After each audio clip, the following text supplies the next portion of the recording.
So I stumbled across a TikTok today and I wanted to share it with you. I didn't send it to you, All but I right. will just read it. It's an old Tumblr post Oh and God. All right. I thought it was an interesting read. Right. Um so it goes as such. This is written by Trans Mechanicus of Tumblr fame. Yeah. I love the idea of dead gods. Not in the sense of, hey, I killed something supernaturally strong, but in the sense of I killed it and it's still a god. It's still worshipped, prayers are still answered, miracles are performed in its name, even as it lies pierced by 1,000 swords and burning with chemical fire, even as it drifts through vacuum, decapitated and bleeding molten rock, in cosmic spite of being shot through each eye and hurled into a plasma reactor, it still radiates the power of the divine in a way that primitive death cannot smother. The nature of Godchild is not so simple as to be tied to the mortality or immortality of any living being. Right. That's that's a valid point. Honestly, like so many people get lost in the fact that if you're immortal, you're suddenly a god. No, that's not what how that works. But We've had this discussion a couple times in the house, and I fall firmly into the camp that immortality is a curse, not a yeah, gift. yeah. How many fantasy stories have we seen among like um let's take Let's vampires talk for about our. example. How about our favorite book, Bobiverse? Yeah. Bob lives forever. Yeah, the level of insanity because he keeps yeah, he knows And that like everybody he meets is gonna die. to the And I point mean, where as the books go on, they start referring to mortals as ephemerals, well, even look at the beings way that the third will book played exist. out with the one that stays on the the planet that starts with the V. And he falls in love with that Oh, woman, Vulcan. Yeah. Vulcan. Thank you. And he falls in love with that woman, and her kids hate him, but Yeah. in the Because they're in the not, span of that, like, because he's not their dad, is the right, whole gist of their but like hatred of him. in It's like, you're the not a dad. span of that, like, what, 400-page book, it time gaps so many years because to the Bobs, years mean nothing. Yeah. And all of a sudden, this woman that he fell in love with is on her deathbed. Her grown ass kids, who are all in their like 30s, are taking him to court to fight for Mhm. custody over the body. And And then he just does exactly what he was going to do in the first place. yeah, yeah, and like Because it doesn't matter. all the people that he helped get that planet started with are now old people trying to throw him under the bus with this revolution on the planet Vulcan because they're running the government now. And it's, you know, like, what was the guy's name who he hated that actually he really enjoyed when he retired because they got along? Was it Oh, the Colonel. Colonel Butterworth or whatever it was? Colonel Butterworth. Yeah, Yeah. like I He actually has like really this liked him. hatred. Yeah, So, and it's funny because so the Bob that replicates the scientist yeah. is not like is not the Bob that hated Butterworth. No, it's not. Riker hated Butterworth. And Riker chose And to leave Vulcan and go back to exploring, if I remember yeah, correctly. one of Riker's clones is the Yeah, Bob that stays with Vulcan. and So he falls in love inherits with the the Doctor. distaste for Butterworth. Yeah, And as he meets and as he talks and deals with Butterworth more, he's like, this guy's actually pretty great. he's just doing what he needs to And do. he tries to convince Butterworth to become a replicant Right. first because he was like, your tactical mind would be extremely invaluable to us. And as like the revelation of that book is that Butterworth was going to do it before the doctors confirmed he had dementia, so they couldn't replicate his brain properly. Right. Hey, Avrix. It's Avrix.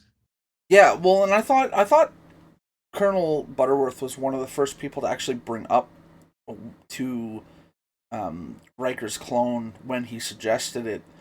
The whole theory of going insane by living forever, and he didn't want to be stuck in that kind of loop the way the Bobs Yeah, were. that was his exact point. But Like I think his that was earlier in the book before he like got super old and started getting dementia, didn't he? Because like Riker brought up the yes, possibility of it, and the Colonel was like, "No, no, no." yeah. So Yeah. Riker brings it up, and then Butterworth is like, "No, that's a terrible idea." And then when Riker's clone brings it up to him again later in his life, he talks about how he isn't sure that he wants to live like that Yeah.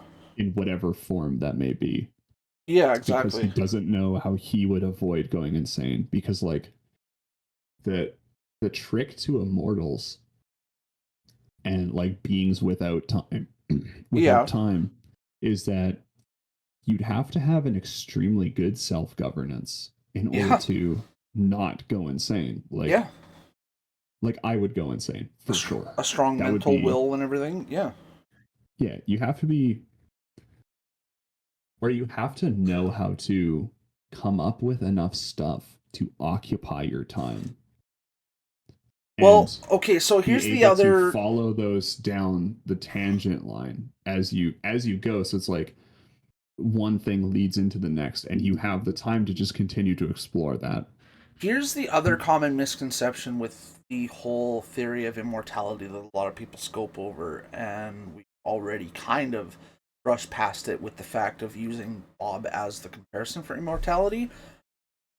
Immortality means he can't die, or whatever subject we're talking about. They can't die, Yeah, like physically, magically, spiritually, whatever you want to say it. yeah, They cannot die. Like a lot of people called the elves in Lord of the Rings, like from Rivendell, immortal. They're not. yeah. They They're can not. They die. die. Bob in Yeah, the books can die as well if his core matrix gets taken out. He's made that very clear because the Brazilian that went psychotic, like the Brazilian AI that went yeah. nuts, he's almost done it a Mhm. few times. Medeiros, or whatever the hell his name is. Medeiros. Yeah, And Medeiros. he's taken out quite a few Bobs that aren't Mhm. returning. That's just how it Yeah. is. And more like a lot of people think Space Marines in Warhammer 40k are immortal. No, all of these like fantasy people are just very long lived.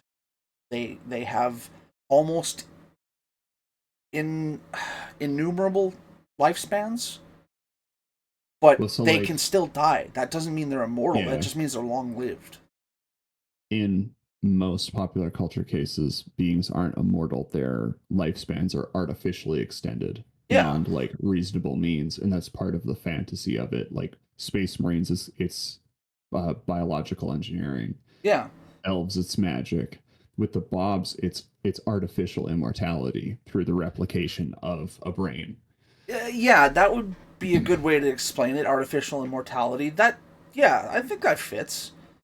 Because like even the scientist from Faith that is like the the woman that does like his walkthroughs and orientations and stuff and is like making sure he's a suitable candidate, Yeah, um talks about the fact that like once you're out there you you could potentially find a way to shut yourself down, and there's safeguards against it. And one of the first things he does after he's launched is he finds the faith safeguards and deactivates them. And the first thing he does immediately after that is question whether or not he shuts himself off. yeah, yeah, And then he doesn't because he was mad at Faith because they installed a kill program. yeah, Because the failsafe that allows him to shut himself off is right next, like the way he like phrases it is it's right next to the endocrine control system, which regulates his emotions as an AI. yeah. And he Another shuts that off eventually too. another good way to prove if something is truly immortal or not is uh you if you're immortal, obviously you live forever. But true immortality, you don't age. Mm-hmm. Like whatever age you were when you became immortal, or how you looked when you became immortal, that's how you stay. But Yeah. if if vampires are immortal, if elves are perceived as immortal just because they live thousands of years longer than other people, why do they get older eventually, and why do they show signs of aging? And like look at the biggest person in the Warhammer 40k universe, the God Emperor. Why is he a Guys, husk sitting on a yeah, throne if he's immortal? right? And why are Yeah. they killing psychers to feed his like mental strength for the warp if he's immortal? Yeah. Well, like the God Emperor, it's one of those things where like there are books that talk about him a lot.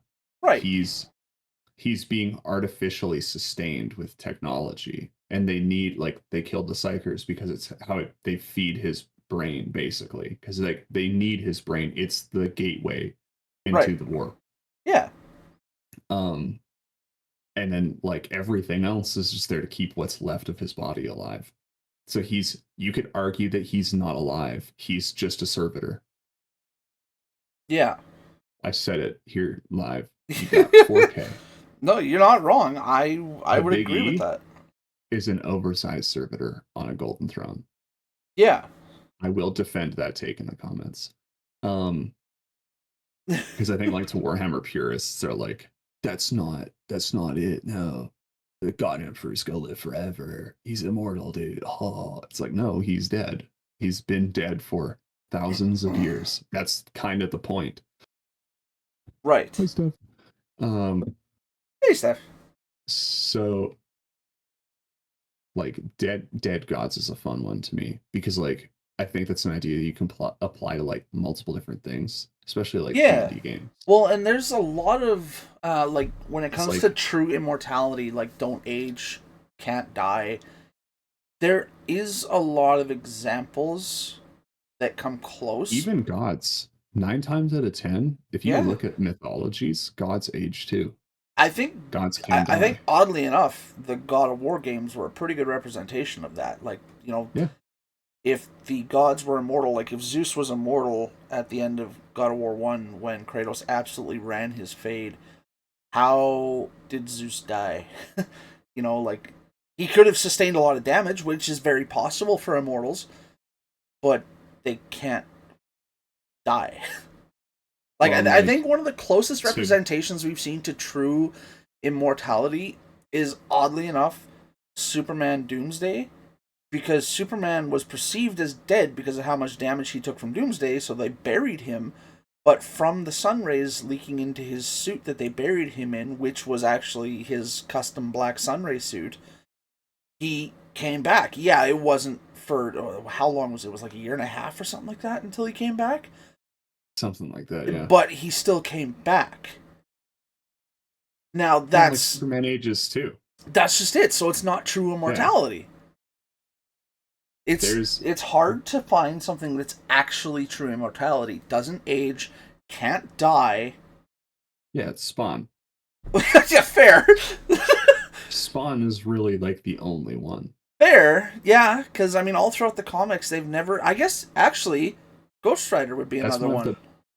that's the biggest thing about Spawn is Yeah, that he's immortal. yeah. That's Well, why he never loses, and because he can't die. Ghost Rider would be another one comparable to that as well, because Ghost Rider doesn't age, and he can't die because he's a what was it called? He's like a galactic being that can transverse Oh, time and space. Like I'm not talking about the Nicolas Cage Hollywood knockoff. I'm talking about the yeah, comic books actual Marvel Ghost Rider. actual Ghost Rider, the one that could the one who kicked Lobo's teeth in when he happened to be passing through Lobo's dimension or like multiverse on his way to Yeah. collect some souls. And Lobo was like, "Hey, you look cool," and Ghost Rider was like, "I don't care," and just boots him. Like, and then just proceeds to ride through to another dimension. Yeah, I can't remember what Ghost Rider technically is. Yeah. It isn't. Well, because like the concept with Nicolas Cage's Ghost Rider movie, I thought was cool. Pertaining to that particular multiverse that Ghost Rider started as like a contractual being of hell. I thought that was a cool concept, but that wasn't how he came about in the comic books. Like he was a galactic being similar to like Thanos or Galactus, and he just went through Yeah. searching for all the tainted souls to, send away. Yeah, there's I keep thinking about the gods. Just going back to like mythologies. Right, trying to think of any who would actually be classified as truly immortal. So so technically within like Greek mythology, the gods are immortal. Because the gods in Greek mythology are based on concepts. They're Right. conceptual The beings. same. Well, So okay, this is going to be dangerous to say, but the same way with like God and Jesus Christ, because well, yeah, like they've been the Chris immortalized through faith and the religion. well no, the Christian God is immortal. That's what I His mean. son is not. Yeah, yeah, fair. Um like because like the Bible starts with in the beginning Right. there was He nothing did. and then God said let there be light. Yeah. So there was nothing except for the big G himself. Just sitting there in pitch And black, then going, "I'm bored." and then the rest of the story unfolds and the story doesn't end with God's death. No. No, It it it just just ends at the most recent it chapter. just suddenly Um turns to something else. Yeah. yeah. So like the god of Christianity firmly in the immortality camp. Greek Greek gods are immortal because they're conceptual beings. So once they are born in, well, so that's a weird one because like they're conceptual beings and how their power works, Mm-hmm. but also they were born. Mm-hmm. And once they achieve like a physical prime or like the prime of their abilities, they achieve immortality. Which is Um, possible. That doesn't, because I mean, you can't you can't just spawn into existence and then look at someone who's just as shocked that you popped up in front of them and go, "Yeah, you're my dad," or "You're my mom," right? yeah. Um, and like Greek mythology shows that really well with Hercules. Because Yeah. like Hercules earns like even just watch the Disney movie. Because he earns his immortality through his Right. 13 labors. He Right. earns his godhood. Um, and his godhood grants him immortality.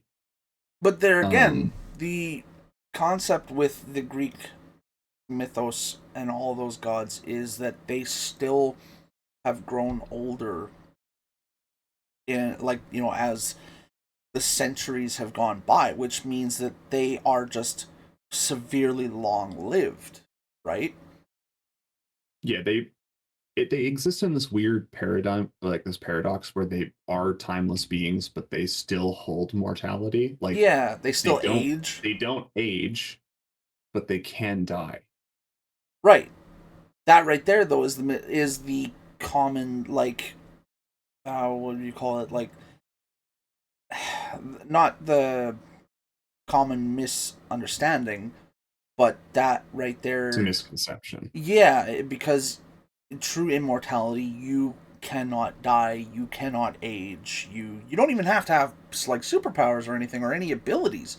You just cannot die and cannot age.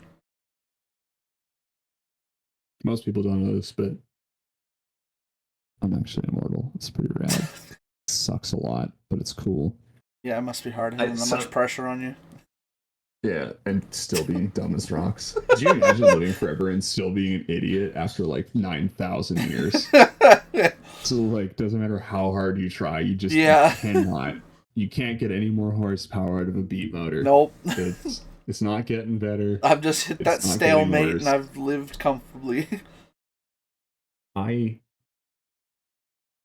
feel like the advantage to immortality is that you have the time to kind of fulfill every wish to the nth because you don't have to like the beauty of living is that you like the journey will eventually come to a conclusion and it's that sum of everything you've done Yeah. that informs who you were, but because we don't have that much time everything gets pushed to a further limit faster because it's like I want to get as much of this as I can before I can't.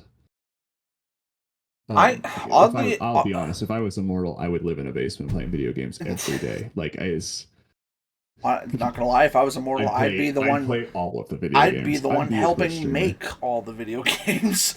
Yeah. There is one creature I can think of that actually is truly immortal, and it's through this weird cycle of rebirth, and that's the phoenix. The phoenix bird. Because no matter what, when people perceive it as dying, it's not dead because it's immediately like reborn from the ashes, and it's the exact same bird. That is a fun caveat on It immortality. is, right? It brings up a fun like thought train with it. The other one as well that is actually interesting is we actually have a species on Earth that is truly immortal. There is a species of jellyfish in the ocean that Oh, yeah. they reverse their life cycle when they get older so that they go back to being I don't know what they actually call it when they're a young jellyfish, but the small like little jellyfish pod, they reverse their life cycle until they're back to there, and then they start the process of age all They over go back again. to being squirt. Yeah, yeah, Or, exactly. oh, fuck. No, I know who you're What does talking Dory about. call the jellyfish? Um, wasn't like Anchor or anything like, but I know who you're talking about though. And Yeah. that's really cool because I mean, What a weird reference to pull. yeah, I know, right? To be able to reverse your own life cycle and your own like DNA like that to revert back to a young age is just something that has yet to even be fully comprehended. Wolverine. Wolverine's not immortal. Logan. He's Logan. Well, yeah, but Logan is functionally immortal. No, I'm talking about the Logan storyline though. He grows Yes, I old know. and he dies. I know what you mean. Yeah. So He dies if that's because. the case, then he would be considered immortal through the same way that a lot of the gods are with like Greek and the Norse Aesir Okay, but mythologies. what about Deadpool? Deadpool Because is Deadpool is functionally immortal. he functionally is, yes. Yeah, because he gains his healing factor And he stops aging. and he stops aging. So And that is immortality. we've literally in the comic books seen him get decapitated and he comes And then back. come back. Yeah, he literally he has a never new dies. body grow from his head. Like, Yeah. so that is fair, unless you are unfortunate enough to be the one Deadpool in the multiverse that doesn't have the healing factor. I felt so bad for that guy when he turned and looked at everybody, and then he was like, "Oh, I have a lot of bullet holes. Ah, it's fine. You'll just heal." Oh, and he just falls over dead. But see, that's what's interesting is like in a lot of descriptions of the mythological gods, the immortality is described as only immune to all things except the death of old age. But that is where it brings up the question: is that true immortality, or is that just invulnerable? Because nobody's invulnerable to death unless you're immortal. But that doesn't mean that you can't be invulnerable to any other sorts of damage that would otherwise kill you. Right? That just means you're indestructible. Yeah. Sorry if I'm distracted because I'm actively a little panicked out about the cat who's. Has your cat ever just decided that drinking water out of a glass is the new thing? Dude, whenever I have a bowl of cereal and I'm done with it and I drink the milk out of the bowl, I leave a little bit and Ash will just come over and start drinking it right out of the bowl. Yeah, that's normal for them. Now, if it's one of the rare cat, is that an orange cat? No, I mean like stale multi-day old water. Like the What? Hold on. the What do you mean glass. stale water? Water doesn't go bad. Water doesn't go stale. Sorry. Still multi-day old water. Okay, It's fair. like in a cup that hasn't moved. Fair. Not like their bowl that gets changed every day. That's normal. Like, Sometimes they that's prefer water that has sat for a little while because they prefer room temperature. And when you change their bowl of water every day, the water won't be at the comfortable temperature for them, and it can actually upset their stomach. Hmm. Yeah, I did not know that. yeah. Um, yeah, no, is that cat orange? Nope. No, Oh, okay, no, not really. oh, not really. Okay, She a barn cat. I was gonna say because if she's orange, the only thing you got to be careful of with that glass of water is if she's dumb enough to stick her head right in there and get her head stuck in the glass, and then you got another problem. And I've seen a lot of orange cats do that because I think we can all agree that in the species of cats, orange ones are just pretty much us. They're missing chromosomes. Huh. Yeah. Yeah. No. I I've seen it when her floor cup is out Uh huh. and she's looking for water. And it's just me in here. She thinks I'm not looking. And she her ears pin back and then her whole head is goes just in goes the into cup. sneak mode. And she's licking the bottom of the glass and there's nothing there. I'm just searching And for I've whatever remnants she can get. once watched her do that for 20 minutes and I was like, I think cat broken. I think cup clean. I can put back in shelf now. Yeah.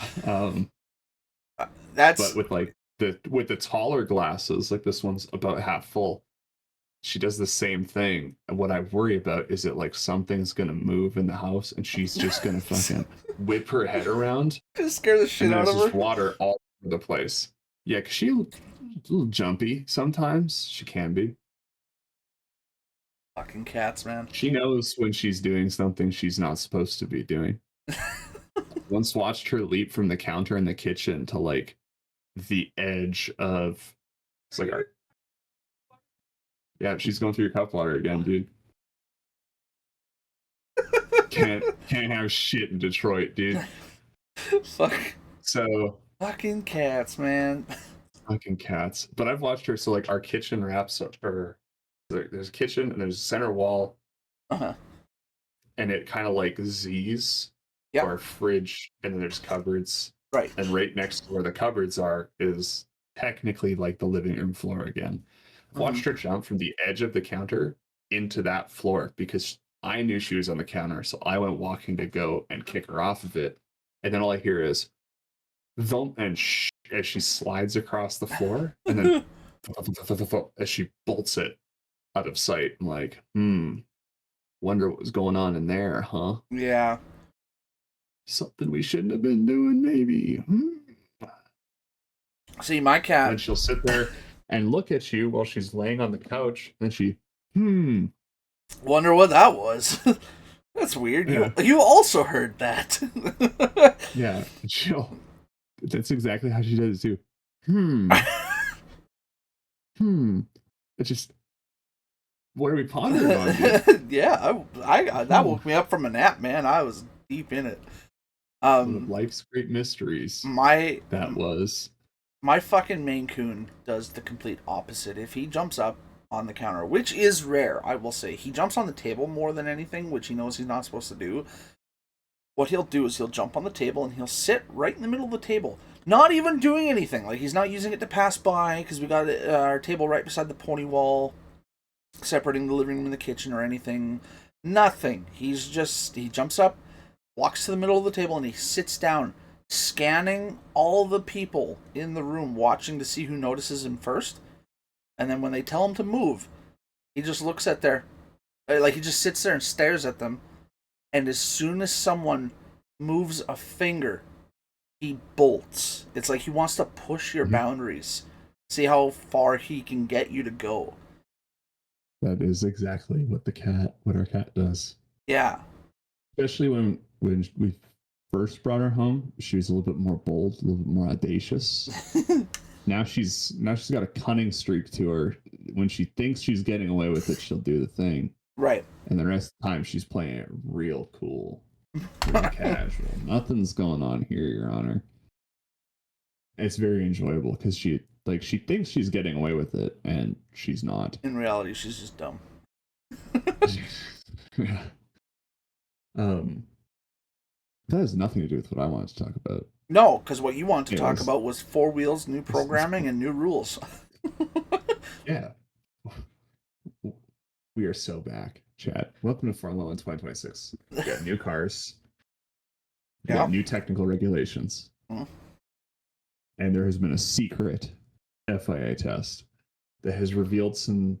They think it's revealed some things. So Didn't 4 of the teams actually opt out of the test as well? so there was a little debate on that. So here's how the test ran. So Okay. the FIA decided that they were going to host a secret test in Barcelona for Right. all of the teams to partake in as part of the new technical directives. Right. Gives the shakedown test. Yeah. How are your power units working? How is your car balance? Do a little tire testing because the tires are new this year too. Mm-hmm. And they're just, let's run through the paces. Let's see how it goes. So Yeah. out of the 11 teams, only one did not show up, and that was Oh, Williams. the headline I saw said only 7 of the teams showed up. Nope.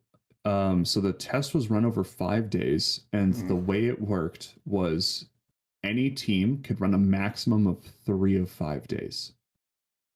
Oh. So, and the way that was determined was if you went out, that counted as a day. Right. So, testing starts at 8, ends at, I think it was 5 or 6, with an hour break for lunch. Right. If you fielded your car in the morning, you were officially in for testing all day. Whether you turned 1 lap or 400 did not matter. You were testing that day, and it went against your allotment because this testing session did not count towards the cost cap for the season. It was purely for the testing of the new cars and the new platforms, so that teams could understand kind of what they had built before they went into preseason testing, which starts next weekend. Right.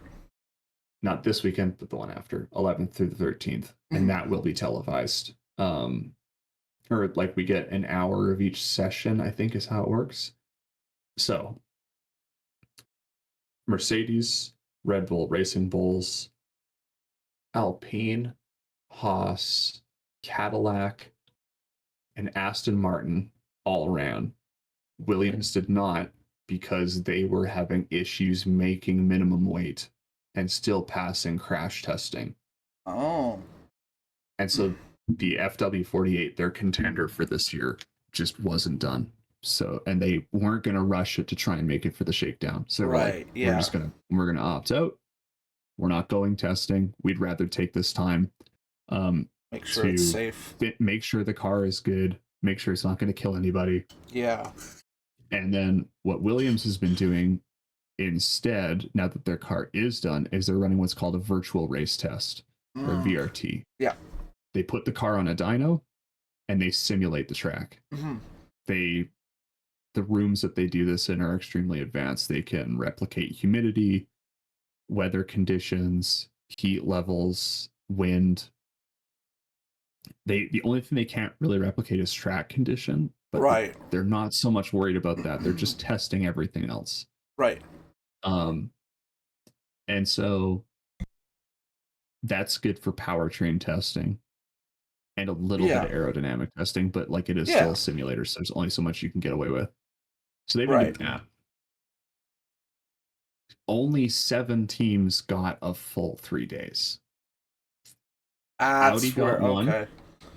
Yeah. So Mercedes, Alpine, Haas, Red Bull, Racing Bulls,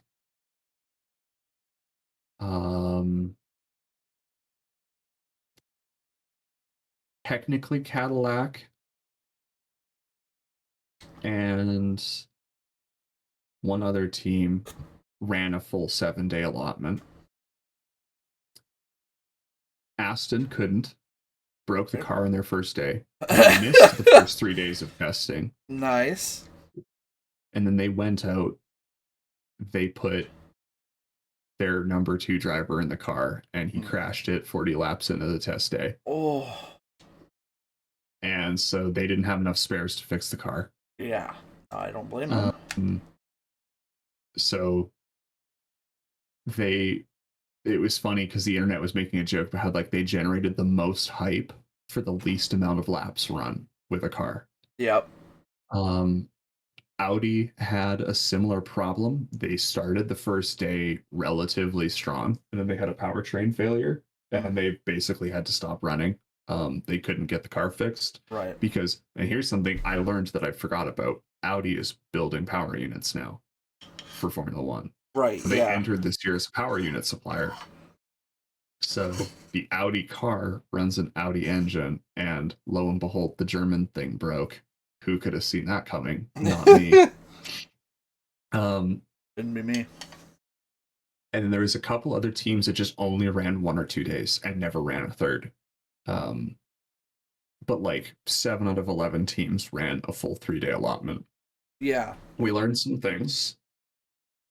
Mercedes and Red Bull are the fastest on paper so far. Mercedes unofficially was a 1:16.6. Red Bull's fastest official lap was a 1:18. Right. And that was the reason why Mercedes wasn't official, but Red Bull was because of a timing error. And Mercedes had like one of the few laps that was dry. Basically, it rained the whole week in Barcelona. Yeah, of course, because that's usually how that goes, right?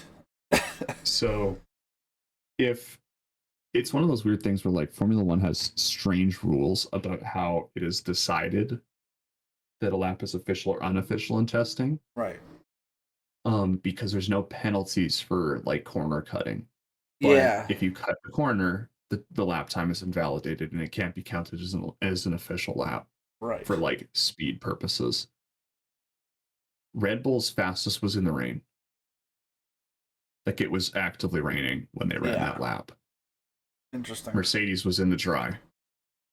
So speculating that the Mercedes engine's better than the Ford, because Red Bull and Ford are building their own powertrains now for Formula One.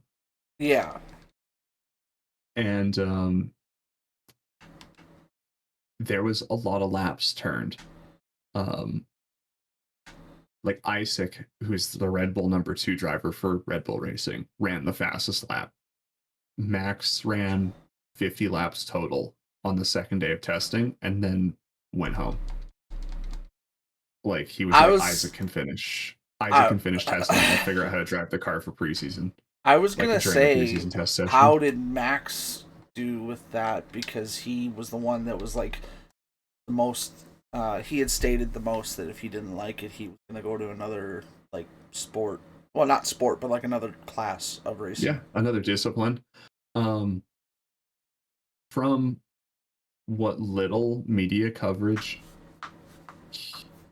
they got of him during the testing, he seemed impressed with the cars. Like I think he actually is quoted as saying that they were quite fun, but will be interesting to learn how to drive. Right. Like yeah, they're surface level very easy compared to the last of regulation car, because these new ones are aerodynamically focused. Yeah. So it'll be interesting to see how that shakes out. Over the course of the week, Mercedes had the most laps run on their powertrains.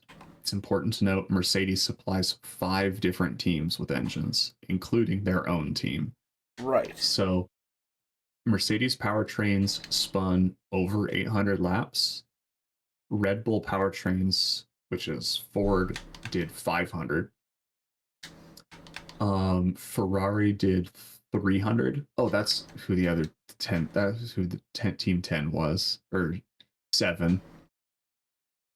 Or no, Ferrari didn't do 3 days. They did a day, and then they just didn't show up for the rest of it. I don't remember what the deal was with them. But Ferrari powertrains did 300 laps, primarily because Ferrari supplies Haas.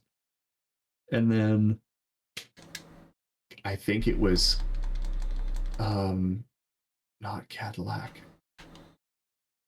Honda powertrains did 60 laps, and Audi ran 43. Right. And then they had a mechanical failure. Very good. Lots of that has a lot to do with like, so Audi's only been working on their powertrain for 2 years. Red Bull and Ford have been working on their powertrain for Yeah. Mercedes has been like, since the technical directive was announced, this was going to be the new engine. Mercedes, same deal. Ferrari, same deal. So Yeah. like, it'll up front, I think it'll be a fight between Mercedes, Red Bull, and Ferrari, with Mhm. Ferrari taking a bit of a hit because Ferrari struggles with regulation change, Right. especially since like naturally aspirated engines kind of went the way of the dodo because they're all turboed now. Right. Yeah. So it'll be cool. And there's been lots of car reveals.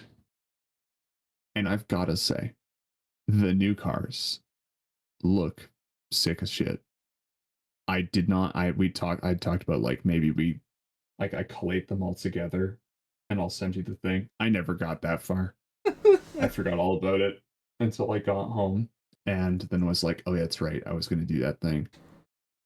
They're all painted again Oh. for the first time since 2018, I think, because in 2018 teams started going to vinyl decaling Right. and the cars lost their luster. Like literally, they no longer had luster to them. They Yeah. just seemed to absorb light, and they all kind of had that like flat tone to them. Um, I watched the Red Bull the car reveal, and my roommate was in here, and she was like, "What are you watching?" And I was like, "I'm watching the Red Bull power like car reveal," and they were covering their new powertrain, Yeah. which was pretty cool because they talked a lot about that. And they're definitely smaller, like you can see it, which is interesting because when you looked at the technical directive change, they got about, I think it's 26 centimeters shorter and 13 centimeters narrower is the wheelbase change. Interesting. Okay. But physically, the cars like, and they got, I think it's 40 kilograms lighter. That's So a like, lot. yeah, they make a combined 1,000 horsepower to the rear wheels. Yeah. The floors are flat pan, so they have no ground effect property. There's like teams can still run a diffuser out the back of the car, but all of the precedence for the aerodynamic elements is put on the front rear wing, Right. and then like the body design itself. They're really cool. Like they're it's really interesting to see them given how the last because like into probably 2013 14 I think was like the start of the turbo V6 era. Right. The cars have looked fairly similar with minor components that have changed physical appearance. Yeah. These things are like night and day different. The front wings are narrower, the rear wings are smaller. Yeah. The body lines are smoother but more abrupt. Mm. Like they start and stop quicker.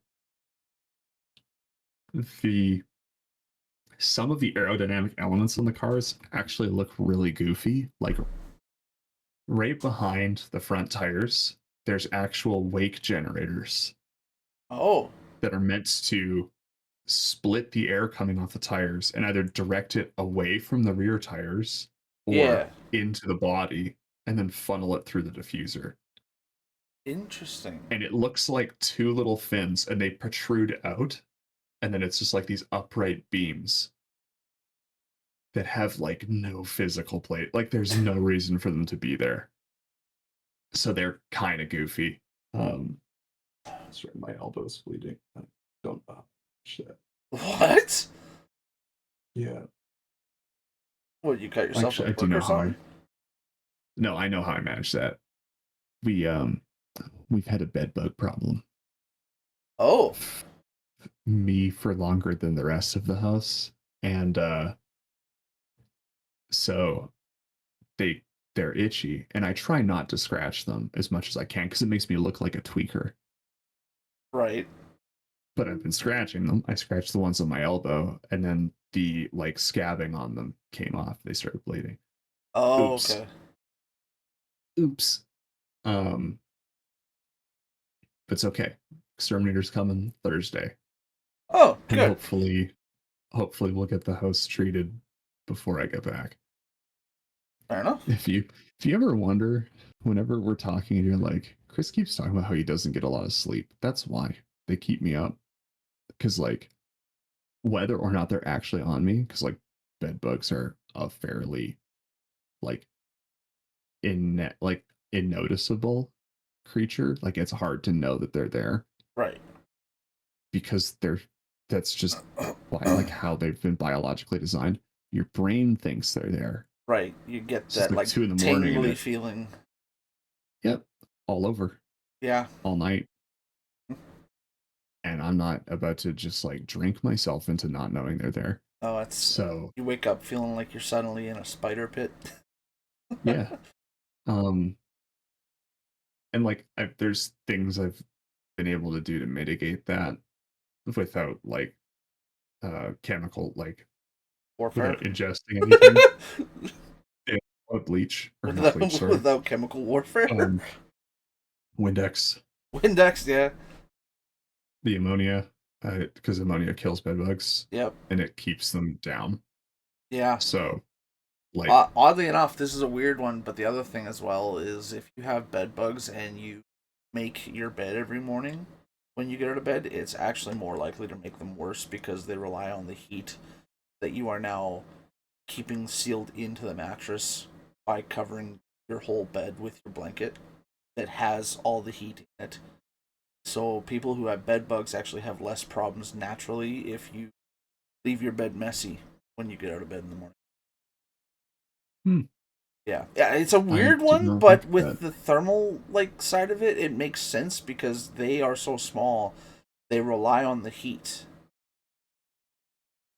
We were looking at like the prep sheet that you have to go through for when an Right. exterminator comes in. Because it's a heat treatment. Yeah. They heat basically the house up room by room to 120 degrees Fahrenheit Right. They excessively heat. for I think it was like 3 or 4 hours. So like certain things have to be pulled out of the house Right. in order to make sure that the treatment's effective. Yeah. And like so you'd think that heat would actually be your friend. My initial strategy was to freeze them out. True. And that actually did work for a minor point in time. And then they came back because all I did was put them into hibernation. And that worked for Yeah. about 2 months. Yeah. I froze my room out at minus 40 for 3 days straight. Yeah. And then I let my room heat up and it was good for like 2 weeks. And then they came back. And then I bought a bottle of Windex and I've been like spraying my walls and like the edges of my bed every night. Yeah. For longer than I care to admit because I was supposed to message the landlord about it like a month ago and I absolutely dropped the ball on it. I feel so stupid. Like I should have absolutely messaged him like immediately. And I was Yeah. like, I don't want to do that because our landlord's common trope has been, oh well, you guys just take care of it and we'll take it off the rent. It's like I Right. don't want Yeah. to. That's why we pay you rent. Yeah. Um so like I don't have money just kicking around for stuff like that. Um, I use my money for dumb shit like buying a car. Um, mm-hmm. mm-hmm, mm-hmm. Mm-hmm. Which, by the way, I got a phone call from my buddy as I was driving home from my counselor, for my counseling appointment. Yeah. She bought, and when I get back from my holiday, we're gonna figure out my terms on it. Okay. So yeah, this spring I'm gonna go out, fix up the couple odds and ends things that are wrong with it, and 6 summer cruiser, nice little domestic, 1993 Toyota Chaser. Please stop calling it a fucking domestic. It's not. It's really not. Mhm. I hate everything about that. That's right. Voice mod's off because it crashed. I was gonna hit the got your little boyfriend voice line. Shut up.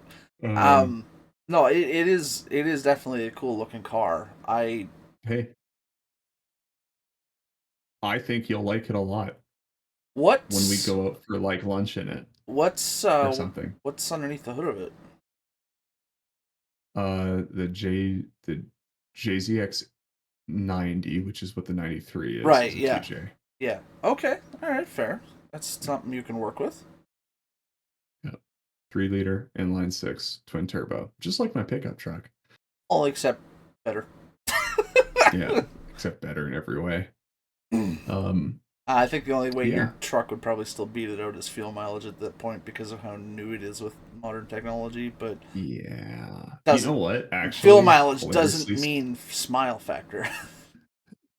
hey, here's a fun one. Stock TJs get phenomenal fuel mileage. Oh Um, yeah, they definitely do. yeah, just don't tune them. Don't do dumb shit to the TJ. Yeah. Just feed it more boost on a stock fuel system. It'll be fine. Mm-hmm. It's like Subaru guys. Starting to sound like every Um, Civic owner out there. bro, the D series can take at least 40 psi on a stock bottom end. I think the thing that's going to be really fun bugging you about it though is every time you show up in it, I'm going to have a picture waiting that I can hold up of the the skyline from Too Fast Too Furious, and it's going to say you could have had this. Um, For anybody watching and is wondering, the 1993 Toyota Chaser is Toyota's version of the R32 Skyline, pretty much. It was a cheap yeah, knockoff discount version. it's how you get the Supra with 4 doors. Yeah, Is yeah, what it is. It's yeah. a rear wheel drive. It's because you could get them in automatic or manual with the And the 2J. the one The you're same getting twin turbo is system. Man, mine's automatic. oh, okay.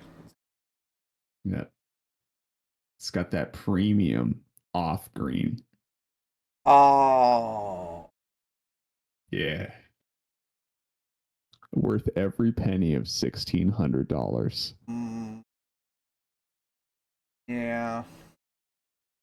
Front seats, not factory, have been modified. It's got like I don't know what they are, but they're not the factory front seats. Gonna get in it and they say fucking eSparko or something. That would be really funny. It would So yeah, be. it's parked out at my buddy's fiance's family's acreage in her dad's shop. He's got he's got some of the parts we need to make it run right. Like it needs a little work, and then I have to order a brake caliper for it because one of them seized. He knows for sure. Yeah, I'm not So gonna I'm lie. gonna do that. When you sent me Pay him those for the voice car. messages, and you said that you're getting a car that was not considered a muscle car, but it was during the peak Pinnacle years.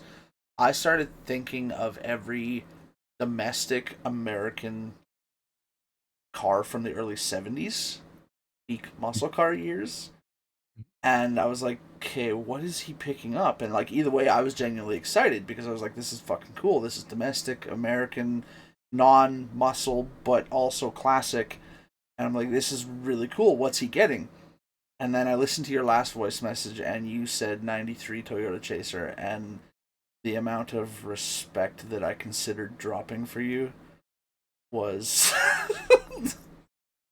It's really fun for me you that you haven't questioned that I could be lying. you could be, but I also know I could you. be. You're too excited about this to lie about it. I know. this I is know. this I know you. This ain't bullshit. This is real. Buddy. So I'm gonna get back from Ontario. We've got a bunch of cash deals going through the shop right now. Um, the guy I'm buying it off of is gonna help me fix it, and I'm hoping to have it in town running and driving moderately well by like the end of March Yeah. when the snow starts to melt. Hmm. Because there's some cosmetic stuff that I'm gonna take a crack at fixing. Yeah. Just like minor rocker stuff. I mean, that's to be And then expected. hopefully it doesn't need tires. I mean, Probably don't need tires. the car is 33 years old now. What are you expecting? Which actually, Yeah. here's a wild thought. My Town Car and my Crown Vic would now be considered antiques if SGI was still up to date with all if that they hadn't stuff. changed the rule. Yeah, yeah, Man. You that's wanna know what? wild. I hate that they changed that rule, Yeah, I know. but I'm also really glad that they did. You know what's funny though? They used to have it that if your motorcycle was older than 17 years or something like that, you could plate it as antique. And I went and looked on there recently, like within the last month, because I've had a few guys from PartSource that I talked to when I was still working there who wanted to get their bike license. They reached out and asked about that because they were looking at some older bikes from the mid 2000s. SGI changed it. Now that Has is to be older than also 86. it now. Well, 87, but Oh, that's right. yeah, Because they have slowly started upping it again. right. It's like once every 5 or 6 years they up it by a year, and it's Yeah. like, you know what, fuck you, thank you, but It's I mean, it doesn't really matter I was- anyways because I'm still holding out hope for like my friend there that I go for coffee with that works at Circle Drive Part Source. Yeah, he drove Yeah. that 54 Chev back from San Oh, yeah. Francisco. He still Mhm. has it. His buddy that's wanting to sell it when they move from San Francisco to Calgary um, asked him to just keep it in their underground parking lot for now in their condo building. And so that's what he's been doing. And it runs and drives. He took it out 2 weeks ago to wash it because it's under like a inch thick layer of dust. But honestly, that thing is pretty fucking clean, and it's got that rare like turquoise color with the white top, and all the chrome bits are still on it with the tail fin tail lights.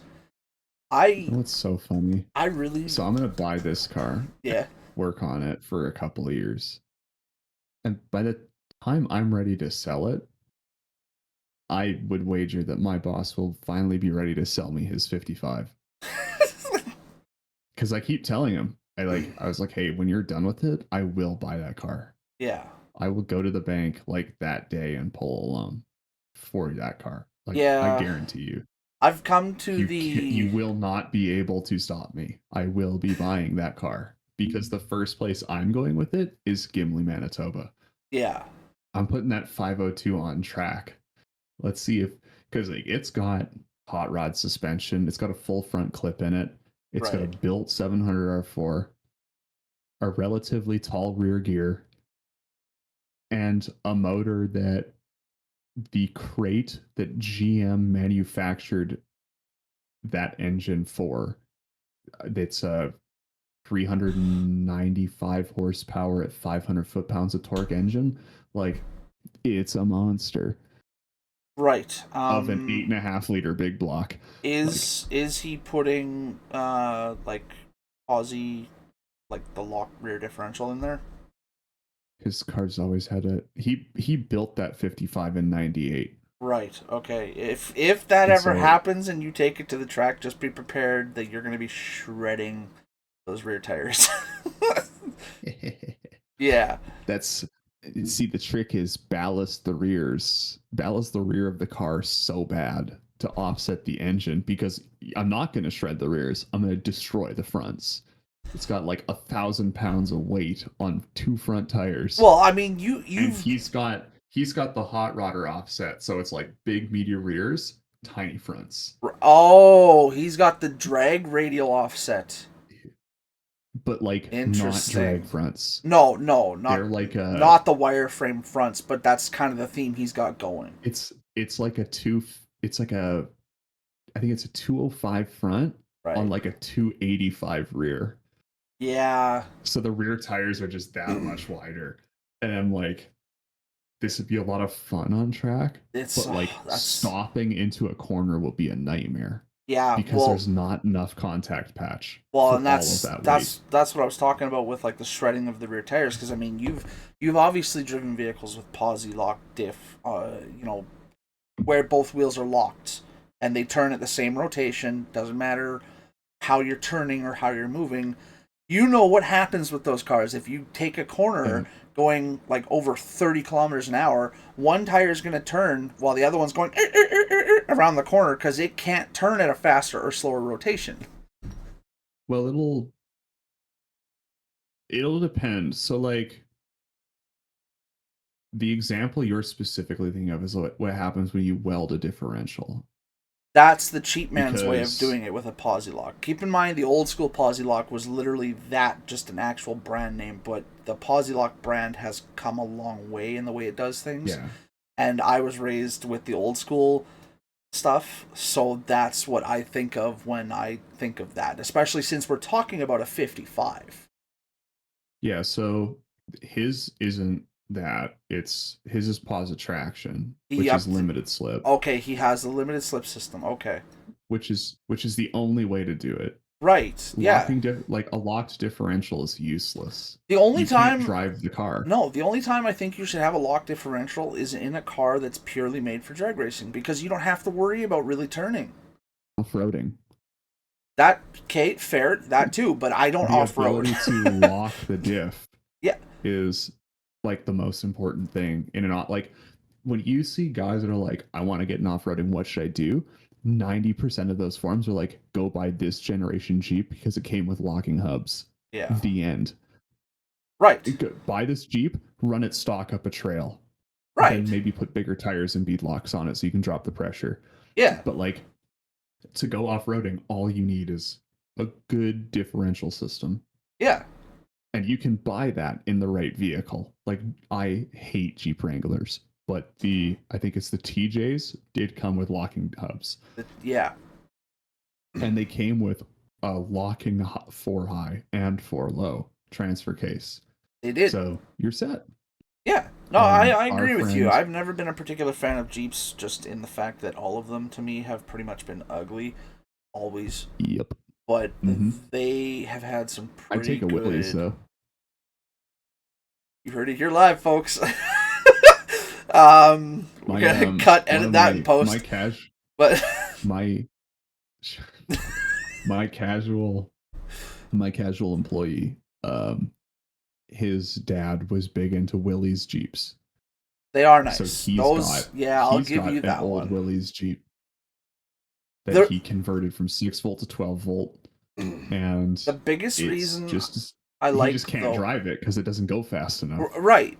Well, honestly, the only reason I like the Willys Jeep is purely because of what it was used for. Because it had a purpose. It was a military staple point. Yeah. And I actually really enjoyed the motorsports vehicle that came out, and it was only out for like a year. These people came down from Dubai and wanted to own something similar to like a CJ1 or a Willys Jeep, but make it so that it was an insurable vehicle that could be driven off-road. So what they did was, do you remember the Roxor? ROXOR? Yeah. That was actually contracted by Mark Lepke when I was working at Fun Motorsports, and I was the one that had to build them. Guess how many I got to build in that year that we dealt with them because they were so undesirable? 0. 1. Show model? No, it actually did. It actually did sell. Mark Lepke refused to put them on like a showcase because of how undesirable they were. Yeah. The one I built, we actually. Fuck, this thing came in more pieces in its crate than a goddamn Ducati motorcycle did. It was insane. It took me and one of our other mechanics who was supposed to be doing his normal job of repairs, because I was the PDI guy. I just built shit out of the crates, right? And did the trade-in inspections. That was my thing. It took me and one of our other full-time mechanics 3 solid days to put this thing together, because even the diamond grate dashboard and everything, and the diamond, like, the workbench diamond Yeah, plating, diamond plating. surface top, that's what the floorboards and the dashboard was. That's what that Nice. was. And so we had to drill the holes in this reinforced steel, and we had to mount it and make sure everything worked, all the gauges, and then we had to program it, and we had to put the fuse box together. Like, honestly, Mark Lepke stopped in actually at the 24-hour mark into this job, and he looked at us and said, "You know what? Don't ever fucking worry about this again. This is the only thing. This is the only time you guys are ever gonna have to do this." Because we also noticed that the guy who was dumb enough to buy this thing ordered every upgradable part you could for this thing. So he took something that theoretically should have only been like $18,000, because it wasn't even worth that, and he bought another $20,000 worth of upgrades. Roxor, for the plastic hood that was, I shit you not, made out of the same fucking material as our dumpsters, um, sold their hoods for fucking $3,800. And it didn't even line up properly. Me and the Nice. mechanic Ben, we had to modify the fucking roll bars on the frame to mount the roof. We debated on just super gluing it, honestly. Hey, there's another off-road toy that you can buy that's like that. Do you want to take a guess at what it is? I have a few guesses because I also dealt with some of the Chinese products, so I'm kind of not sure which It's way. not I'm Chinese. kind of It's not North sure which way American you're made. leaning here. It's a North American made off-road toy Right. What style? that Like has, like the Roxor style, well, if you classify or the would you, Roxor as a or side by side, which I technically would. technically it was. Yes, you're right. So you saying side by sides? Now I've got like 30 possibilities. Which one are you talking about? Because most of them are bad. The Polaris Razor. Fuck off. No. Mm-mm. I I Yeah, like they're I not like good. I like the older So, razors before so an Texaco got their acquaintance of hands mine, on them. yeah, an But acquaintance of mine owns a 16 Razor Pro XP that he bought yeah, used yep, with like it's like 3 or 4 years old. yep. He bought it, and Raleigh and Prince Albert threw in the half shield, full shield front. Mm, They threw in they found him a new roof for it because his was broken. Like, he bought it right, and it was cracked, because of right. course it was, Of because it had course. probably been rolled. It's a side by side. If you don't Um, roll it once, you're not using it properly. yeah, he got like a, and he also got the rear window with a license plate cover or mount on it because he wanted to license it, Yes, and it came with a bunch of the stuff you needed to run it on road, except for a VIM, which he found out later, right. hilariously. Yep. Yeah, let Um, me guess. He put everything from headlights, signal lights, and brake lights on it just to find out he didn't have a VIN. it had all of that in it, and then and then because the dealership was like, it should be street legal, and well, no, because technically they are street legal as long as you have those things. You need daytime running lights, signal lights, and working brake lights. But you're right. They don't have a VIN. They don't have a VIN. That's where it stops and makes it not illegal, no That's where matter it what stops. you do.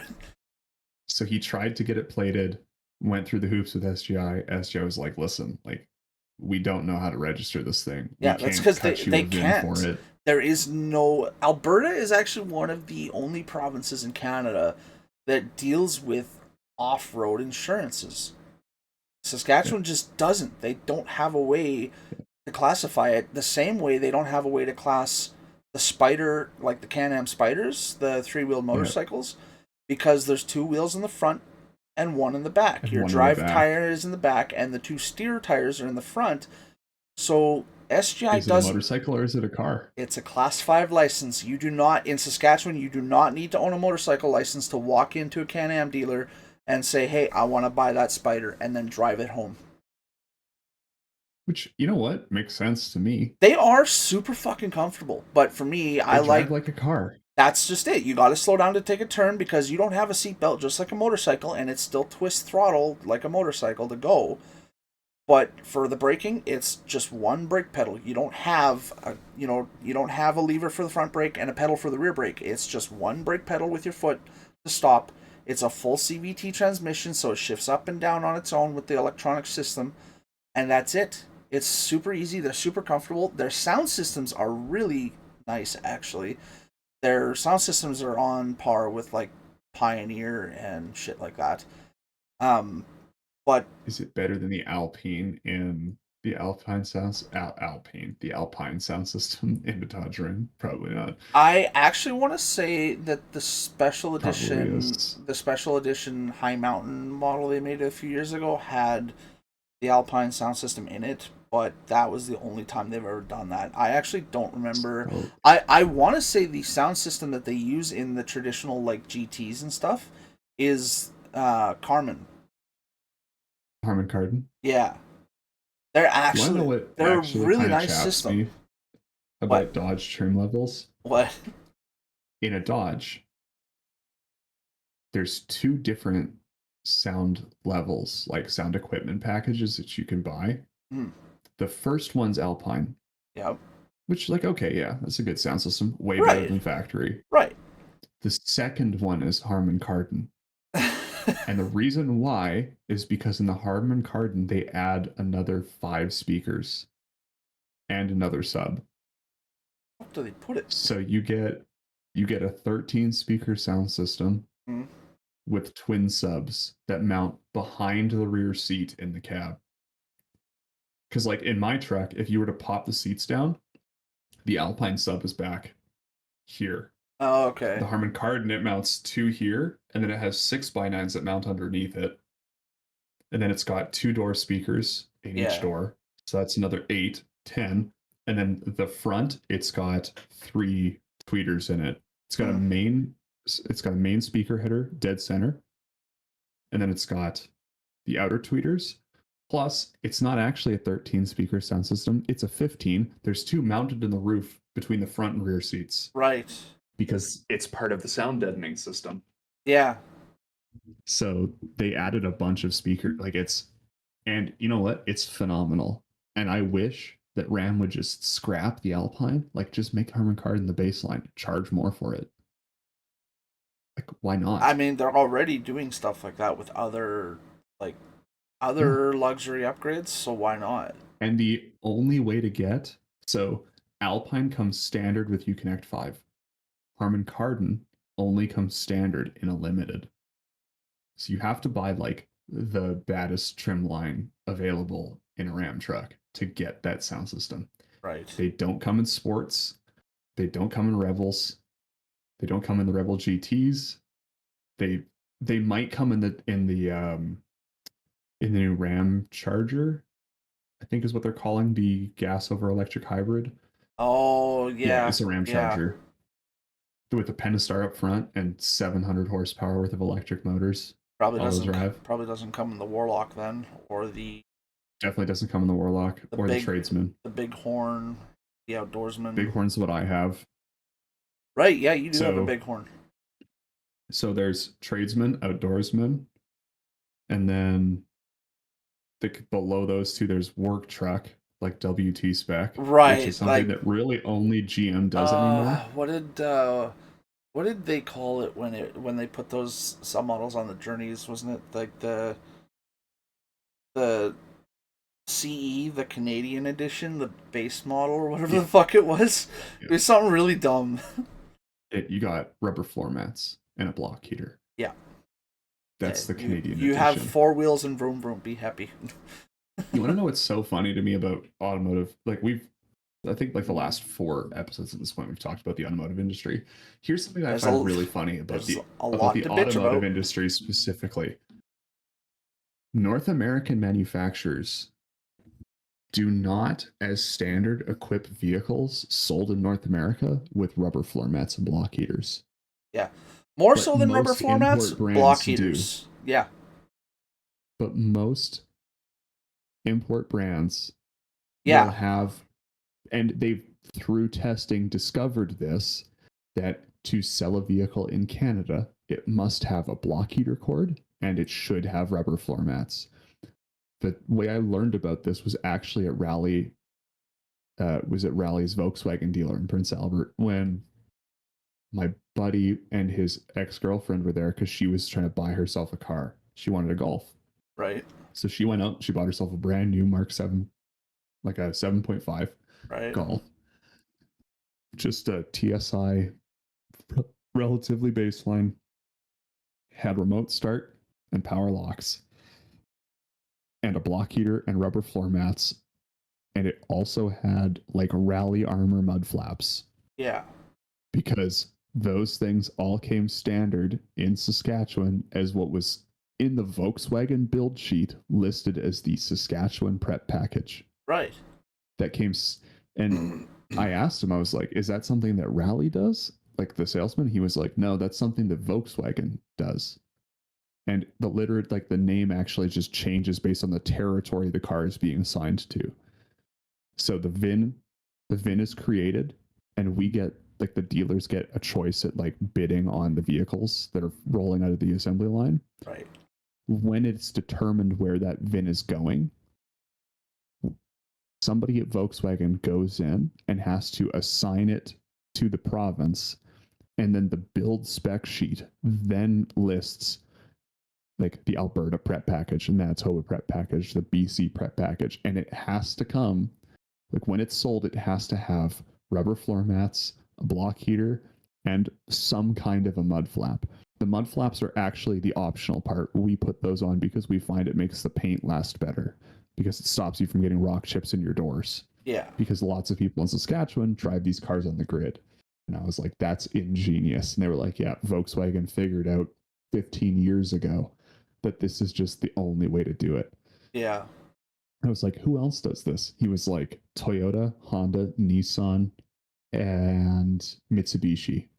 So pretty much the Korean brands kind of haven't caught up, but right. But the Asian market and the German and Asian market have both figured out that the only way you're selling a vehicle in North America is if it comes with those things. Yeah, and then you have the American lineups where, as of 2015, block heaters are no longer a standard procedure item in a car, which is just fucking dumb. Ford, Chev, want to buy yourself a brand new Mustang? Block heater's $600. Thank you. Yeah, well, that's 17 Impala I was driving for a while there with the fucking 2.5 liter 4-cylinder. Yeah, 2.5, the Ecotec. But because 2.4 is the Dodge one. And yes, yeah, because the Malibus back in like 2007 had the 2.4, and then for a while there, the 4 cylinders just kind of went away in favor of like the 3 liter and the 3.4 and the 3.5 and then the 3.6, and then they're like, hey, guess what? 2.5 is back. We got the 2.5 liter 4-cylinder. Yeah, you skip the 3.8. Well, yeah, but never forget the 3.8. Those were actually prior. Remember? Those were like 3.6. Yes. And the 3.4 and the 3.5. Because the 3.8 was in the Impalas from like 2000 to 2003, and then they went to the 3.4. And the then Series 1 3.8. Yep. Was sold alongside the 3.4. That was for the SUVs, Impalas, wasn't it? Because the Impalas had the Impalas always had 3.4s, because Matt had a 2001 Impala with a 3.4. Was his and it had nasty piston slap. Was his the LS? They were notorious for. Yes. Oh, okay, yeah.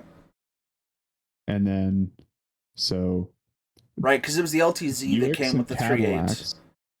Yeah, Buicks, Cadillacs, and the highest trim line of a Chevy car came with a 3.8. Yeah. In the early 2000s was a Series 1. Yeah. And then the Series 2, nobody talks about because I think it was SUVs specifically. And the Series 2, the Monte Carlo, the 3.8 or the 5.3. That's right. Yeah. That's right, because it was their high performance V6. Yeah. Which even still, the 3.8 was a fucking monster of an engine. Hey, my dad Grandpa Steve is still driving around in a 2007 Buick Allure with a 3.8 in it. A Series 3 3.8 liter V6, because the Series 4 became the Ecotec 3.6. Well, It just you never got to see it, but Eddie, when I was younger, had this god awful ugly fucking 2003 Buick Park Avenue, and it was just literally like that baby blue color, ugly as shit, but it had the yeah. 3.8 with the Blue Tech supercharger on it. I've never seen a car like that do a U-turn going 60 before and then immediately fucking bypass 100 kilometers an hour on a road that's less than a quarter of a mile long. That was fucking impressive. Buick Centuries that came with the Series 338 were supercharged. Yeah. They my favorite part about that was I was talking to a guy that had one, and he was like, yeah, it's like the supercharger makes this thing so much better. And like from the factory, the 3.8s made 275, I think is what it was. It was like it Yeah. was a lot of power for a V6 Well, Chev of that stumbled day. onto the 3.8s back in the fucking 80s with the Grand Nationals and Grand Prix and all Yeah. that, and it was an And amazing they just engine never, with the G and they just bodies. never stopped making it. Yeah. Like you They were like, don't wait, fix it if it ain't broke. you're telling us we can put 25 pounds of boost through a stock bottom end V6? Yeah, in a Well, how fucking did we car do that's this? shaped like a fancy brick. Like, In 1987, yeah, the Grand National Extreme was the fastest road car on the planet. yeah. Which, Um, honestly, that's another thing. Like, I would never personally own one because they're small behind the wheel, but G-body cars are fucking beautiful to look at. You know what? I was actually just at my buddy's house because, and I'll tell you this story because it was goofy as hell. But we were in his garage fixing something on his Jetta that he just bought. And he's got his 83 Monte Carlo, or 80, I think it's actually an 85 Monte Carlo. It's parked right there. Does it look And we were closer talking to about the it. Grand National body style, or does it still have kind of like It's a those G-body. weird rear fender? It's a Grand National. Okay, Like, okay, for then, all intents yeah. and purposes, Right, it's yeah, the so Grand it National version. It is the G-body, okay. Yeah, it's a true G body car. It's got a 454 in it that he's built fairly well. And it sat there parked. He just got it appraised this year. We were talking about it because it was appraised at 28.5, which is not a lot. No, But it's like not. it's pretty good. That's still. He was like, I bought the car for $5,000. What the 7 years fuck ago. is he complaining about then? He wasn't complaining about it. We were just talking about it. But the thing we were talking about in particular to the G bodies is how they have a really ugly face. But the side profile on them is phenomenal. Yeah. The side profile of a G body, it's a neck breaker. You see that thing coming or going, it's gonna make you throw up. Honestly, Like, I the like tail the on them is back end. okay. Yeah, the back end of the G bodies is Yeah. always pretty cool. The side profile The is tail the end best. of a G body is meh. The front of a G body is ugh. Yeah, honestly, Oh. looking at a G body from different angles always reminded me of season 1 of Family Guy with Quagmire standing in line at the grocery store, and he's standing behind that really skinny hot chick, and he's like, "Whoa, turn around, hot mama!" And he turns around, it's this big heavy set woman. She's like, "Hey, oh God, no, please turn back around," and then turns back around, and she's skinny again. And Quagmire's like, "Hey, wait, nope, remember, it's on the other side." That's what I've always thought looking at G bodies is like. Especially whenever I go out to help Eddie work on the 81 Impala. Like, that's. Yeah. Same deal. It's like we were talking about, because I was telling him, I was like, yeah. He was like, you got here a little later than you thought you would. I was like, yeah, buying a car. Grandparents stopped at the house to bring me a Transport Canada liquids bag. And because they came to the house early. I think they were supposed to be at the house at like 9:15. They showed up at 6:45 as I was pulling into the driveway. And then I had to pull the cam sensor out of my car. So let's talk about that one a little bit. Why? So my friend, against my advice, bought himself a 2003 Jetta, a Wolfsburg edition with the 1.8 liter turbo, 5-speed standard. Right. It's actually, I'll be honest, this thing runs pretty phenomenal, considering how badly the previous owners have messed with it. Right. So he's having issues with it. Doesn't like to start sometimes. when it does start, it backfires. It seems to just be dumping fuel. He can't figure out why. It farts. Like, Right. you know, So when it's you're got starting like a car and it's something is off with with the engine's timing. right. And he was, at first he thought it was the belt. And so I was like, well, here's how you check the timing belt. He was like, well, it looks like this. Sends me pictures. Like, fuck, the thing's good. I've seen them in way worse shape. You'll be fine. And still working fine, yeah. And still working fine. I was like, so your belt is good for at least another couple of months. And we can do that in the spring when it's warm out. We can, I can walk to your house and we can get tanked and do this in your garage. And so his diagnostic has revealed that he has a camshaft position sensor code. And he was like, well, where do I get it? I was like, order it off Rock Auto. Like, call around Parts Source and Napa, Sutherland. But like, Sutherland, you're going to be $120. Napa, you're going to be pretty much the same. If Parts Source has one, it might be $75.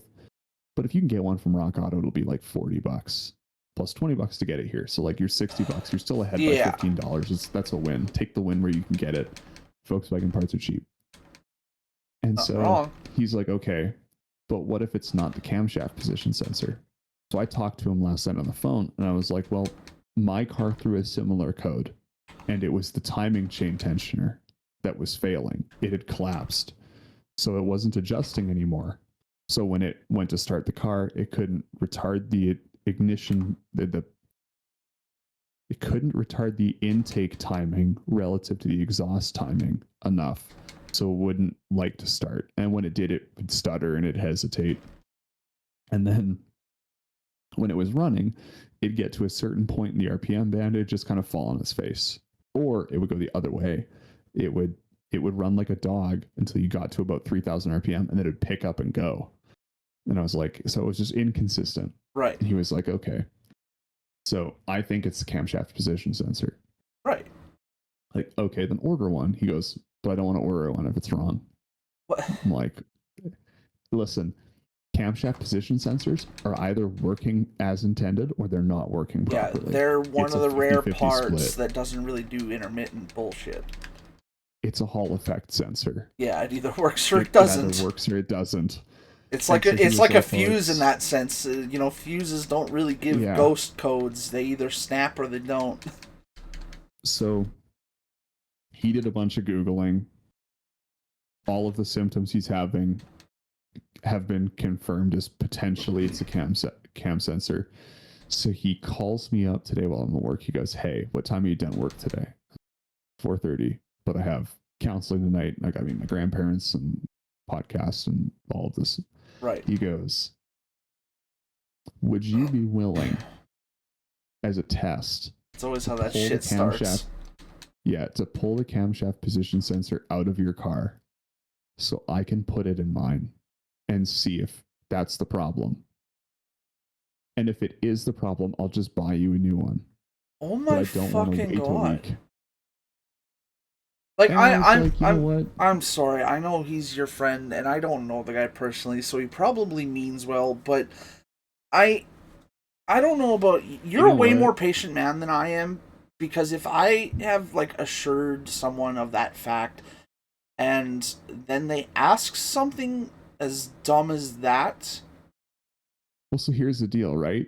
I understand his logic. And like, I'm not saying like, oh, I'll just ask my buddy who has the same car for the part out of his car. That logic, like, I'm still like really? Like, what if I needed it tomorrow? I couldn't drive it tomorrow if I wanted to. Right, but the point stands though is that now he's making you waste your time to pull it out of your car and put it into his car, and now you have to put another one back into your car when it was pointless in the first place, and he should have just fucking done it. He should have just bought his own and do it. Hey, listen. I don't know how much you're familiar with the effects of racing on engine components, but like, I mean, yeah. So that cam sensor I thought I had one that I knew was still good. Right. Because I replaced mine and that wasn't the problem. So at first I was like, well, if I can find the old one, I'll just give you my old one. Because I know it's still good. That wasn't the problem. Yeah. Couldn't find it. And I was like, I'm not going to touch this thing till May at the earliest. It's going to sit here as an ice cube in my driveway. So, like, I'm not out anything for giving you this part. Plus, he said, I am ordering it anyways. This is just my daily driver car. So, if this is the solution, and he drives an hour in and out of the city every day for work, Right. if this is the solution, I'm ordering one. I'll just give you the brand new one. Plus, he paid me. Like, I got Okay, a beer, so it wasn't like he just it's not like I got nothing for this. right. It's not like he was just like, hey, I don't want to order it if it's wrong. Can I try that's not what this yours? was at all. Okay, This was the context that was can given we in your try first this? sentence was pretty much laid out as that simplistically. So that's the way No, I that's my interpreted bad. it. Tyler, if you're listening to this back in post, I'm sorry I portrayed you like that. That was not how I was. Let me reiterate this.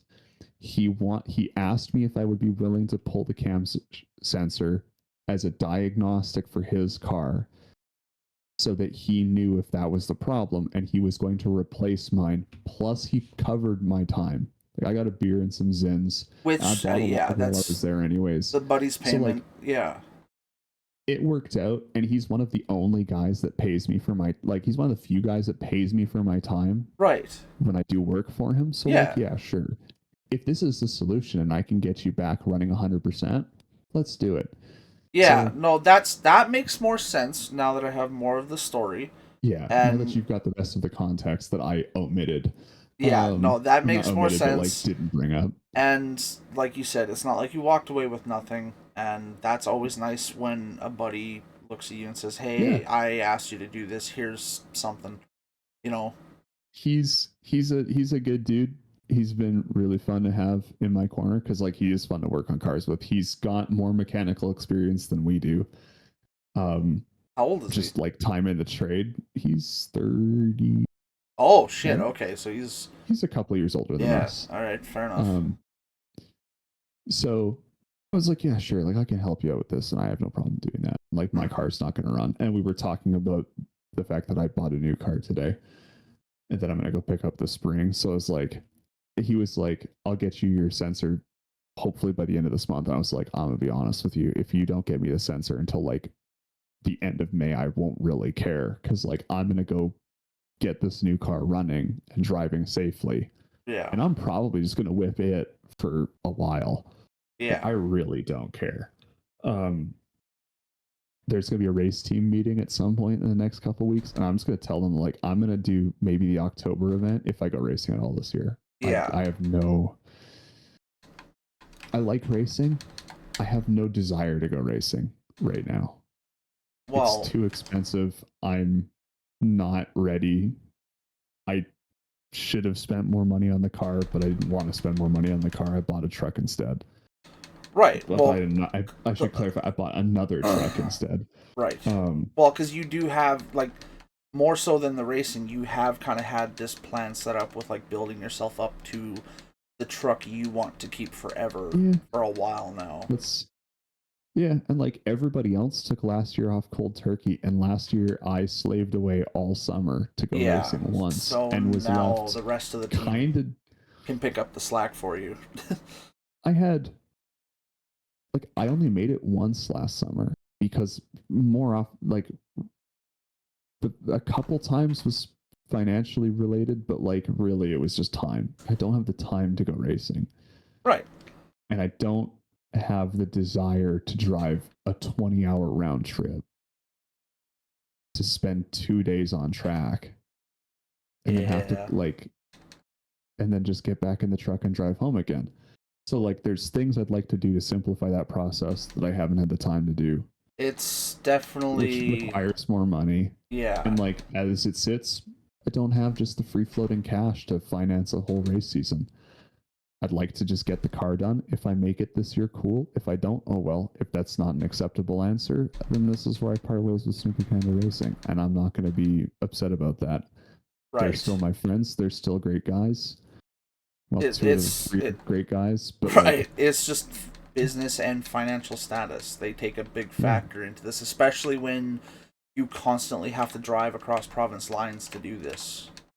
You know, The it's not owner like was me trying to where find me a better job, right, fair, and yeah, that fell through. yeah, So like, had he found me a better job, and I was working that right now, and it was going well, yeah, absolutely, I'd be right, able to afford to go racing. The car would be done. yeah, It's just that simple. Um, but I'm not made of money. no, I can't. I've been trying to find a second job that's gone mediocre. Don't really want to work a second job either. no. Um,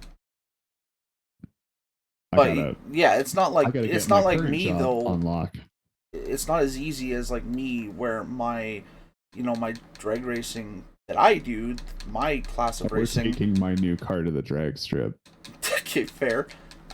We're lagging it together. Now It'll that be I, fun. hey, actually, that reminds me. I found out why my tires started slipping on the left side, and I found out why Because they're it. bald. No. So you remember that squealing I've been dealing with on the car for the past 3 years, and I replaced everything on the right side of the car almost twice. Mm-hmm.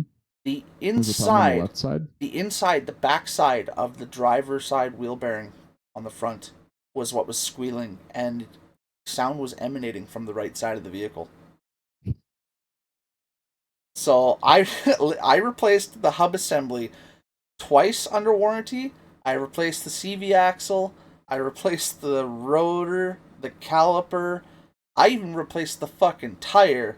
I replaced everything that turns on that side. It's so funny. Yeah, and Fred was a big part of this process too because this was when I was like smack dab in the middle. Volkswagen. This is when I was smack dab in the middle of Tony's D&D campaign where we'd go to his house every Sunday. So every Sunday I would pick up Fred and off of like Idlewild by where he lives, and we would go. And Mm-hmm. every Sunday morning I would do a repair, put the car back together, and then I'd pick Fred up at like 3 o'clock Sunday. And on the way there, we'd have all the windows down, and we'd be leaning out the windows listening, and we'd be like, "Oh, okay, no sound," and then, and I'm like, "Fuck!" Like I was so angry, but every time I'd be sitting, hanging out the left side of the car, I couldn't hear anything, because it was one of the inner bearings that was fucked on the roller, and now it finally hit a point where it threw an ABS and traction control code, and it turned the traction control off actually last week, and I was turning off of Circle onto Faithful right because me and Hope were heading to Firehouse Subs for lunch, and it turned off. I went to turn left, and the left wheel literally went because the wheel bearing was just like no. So I immediately was like, there it is. There it So is. So now I know what to fix, and PartSource, without my discount, the retail on those things is $78 before tax. That's So not bad. no, it's not, and I can still get my discount. So I'm gonna be able to get the lifetime warranty one for pretty much that price, because the lifetime warranty one retails like 130. I was looking at like parts for my new car. Yeah, It's the $100 car.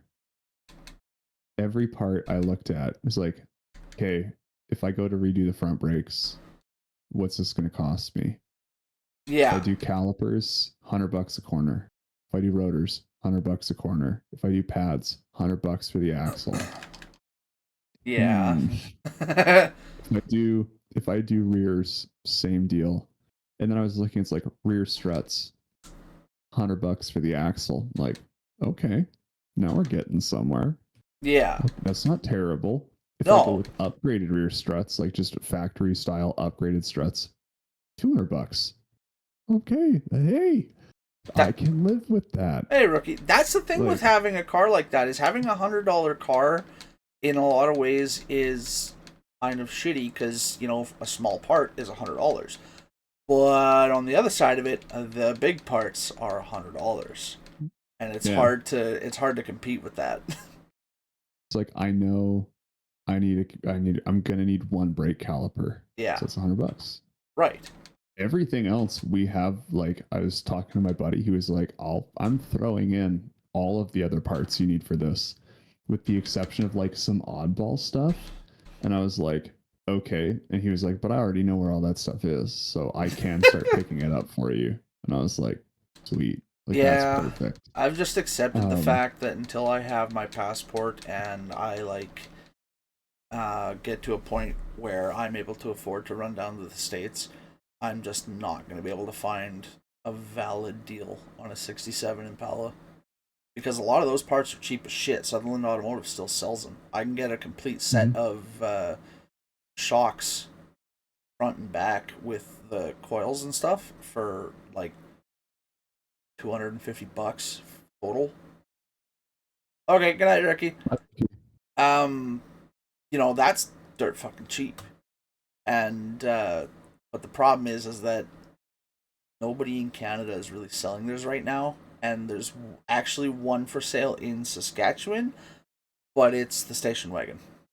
And I'm like, Mm. I'm sorry, but there's a reason why that car has been for sale for 4 fucking years. Because nobody wants a 67 Wants a station Impala wagon. station wagon that is baby blue with pizza cutter I mean, rims. I would buy that car. Not for the price they want. Oh, probably not. They want Um, fucking $38,000 for it. I still sometimes kick myself over passing up. I think it was right before we went to school. I had found an AMC Ambassador, wood I paneled, worked with a guy who was rebuilding an Ambassador slowly. Yep. wood paneled, 360 small block, Yep. 3-speed auto. Yep. Had a 273 gear in it. Like highway cruiser family wagon. Yep. Like the rearmost row of seats was the rear facing bucket, like bench. The guy wanted $1,000 for it, running and driving.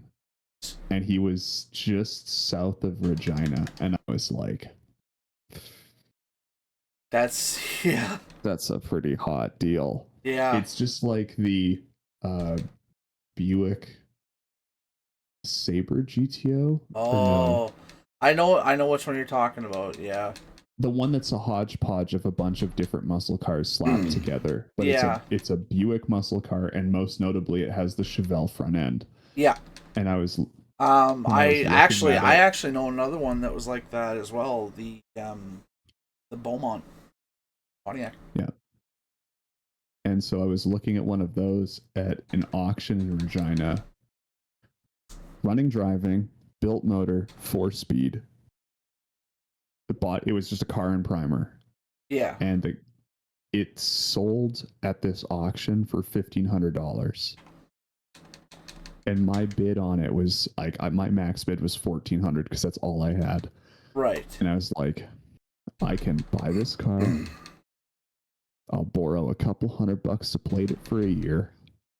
I'll get a ride to Regina. And whatever's in that gas tank will get me home. I know it. I can feel it in my soul. And I think part of the auction was that like all of the cars had a full tank of fuel. And I was like, I can make it home with that. It's running and driving. Yeah. And it was like a built 350. I was like, I could do this. That would be the hottest car ever. Like, because it was like a 72 LeSabre, so it looks just like a 70 Chevelle. I was like, this is my car. And then it sold, and I was like, God damn it. I was so close to greatness. There's been 2 instances in my life where I had the opportunity to buy cars that I passed on, and I really wish I wouldn't have. The first That was one, this one for me. the first one What I'm on was right now.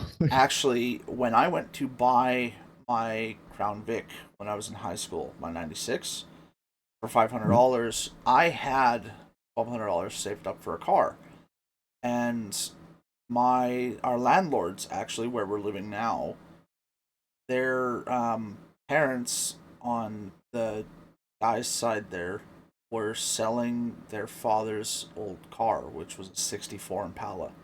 It was the 4-door. It was silver with the red interior. Had the inline six in it. The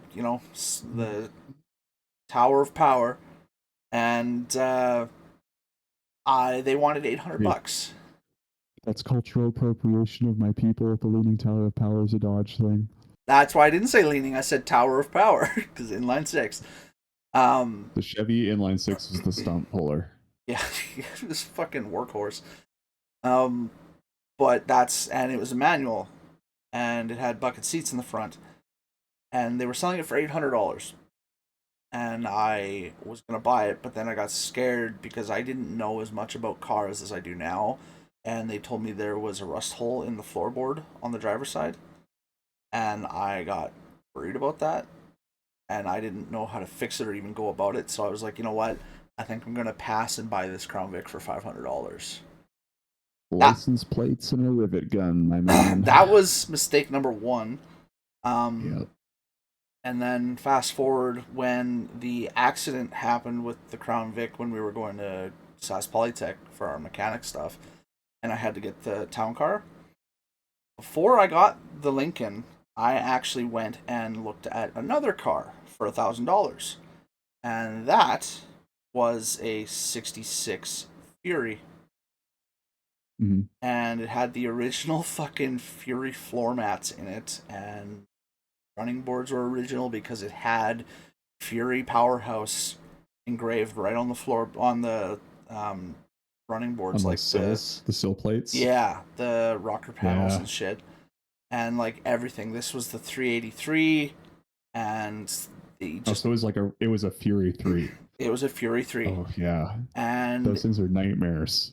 it is, but it was in really good condition, and the only thing that was wrong with it was that it needed a new battery. That's it. We jump started it when I was there, and the thing ran, and the alternator was strong because we disconnected the battery that we used to jump start it, and the thing kept running, and nothing was wrong with it. Guy wanted $1,000 for it because he was hard up for the money, and he needed to pay his rent because he was living in the apartment buildings on 8th Street, right across from like Smitty's and stuff in the mall. And so that's where he had it parked. But it was his mom's old car, so he really didn't want to sell it. And so I looked at it and I was like, you know what? I really want this car because I'm a big musclehead, but at the same time, I don't know if that would be good to have as a daily driver if something goes wrong. You're absolutely right. So I told him, rather than being a dick and being like, no, there's too many variables with this, I don't trust it. I was like, dude, you'll figure a way out of this, you'll be okay. I think you would be better off if you just bought a cheap like $80 battery from Interstate and just drove the car, because then you have a cheap mode of transportation. Well, because he was talking about how he was trying to find ways to get to his interviews and stuff to get a job, and I was like, there you go, right there. You can plate this thing for like $40 a year, and you just drive this for now, and then you don't have to worry about selling your mom's car. Like, I was being nice to him. I was being I took the therapist route with him, the way I do with a lot of you guys off stream to help you out when I can, and that's what I did.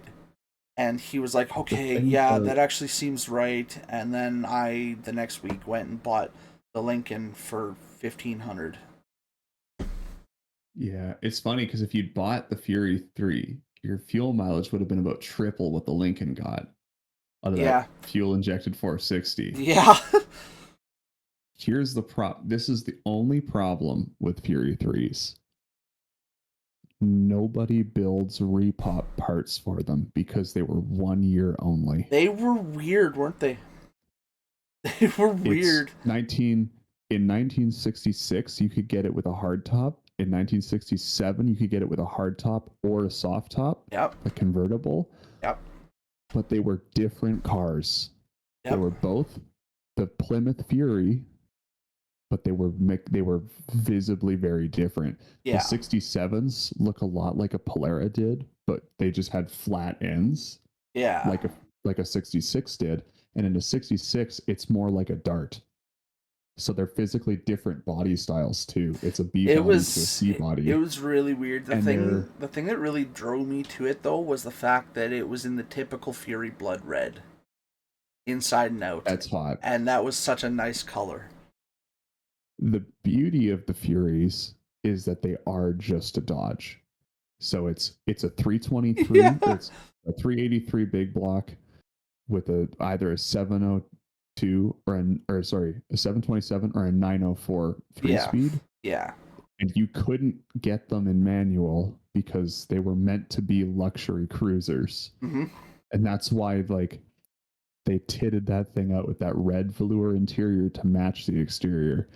Had And to it was do like something to draw attention. a decade or so or more ago on the farm, we had one that I had pulled out Oh, of a farmer's field. right. And the most notable story about that car is the day I drove it onto the guy who bought it from me's trailer with nothing but a pair of vice grips and a milk crate, because I got the mechanical working in it, but the interior was all rotted. Mm-hmm. So we ripped all of the interior out. It was a 67 hardtop, Yep. 383 3-speed auto. Brakes worked, the engine ran perfect, the transmission shifted no problem. The rear end was all in one piece, hadn't pretzeled the drive shaft yet.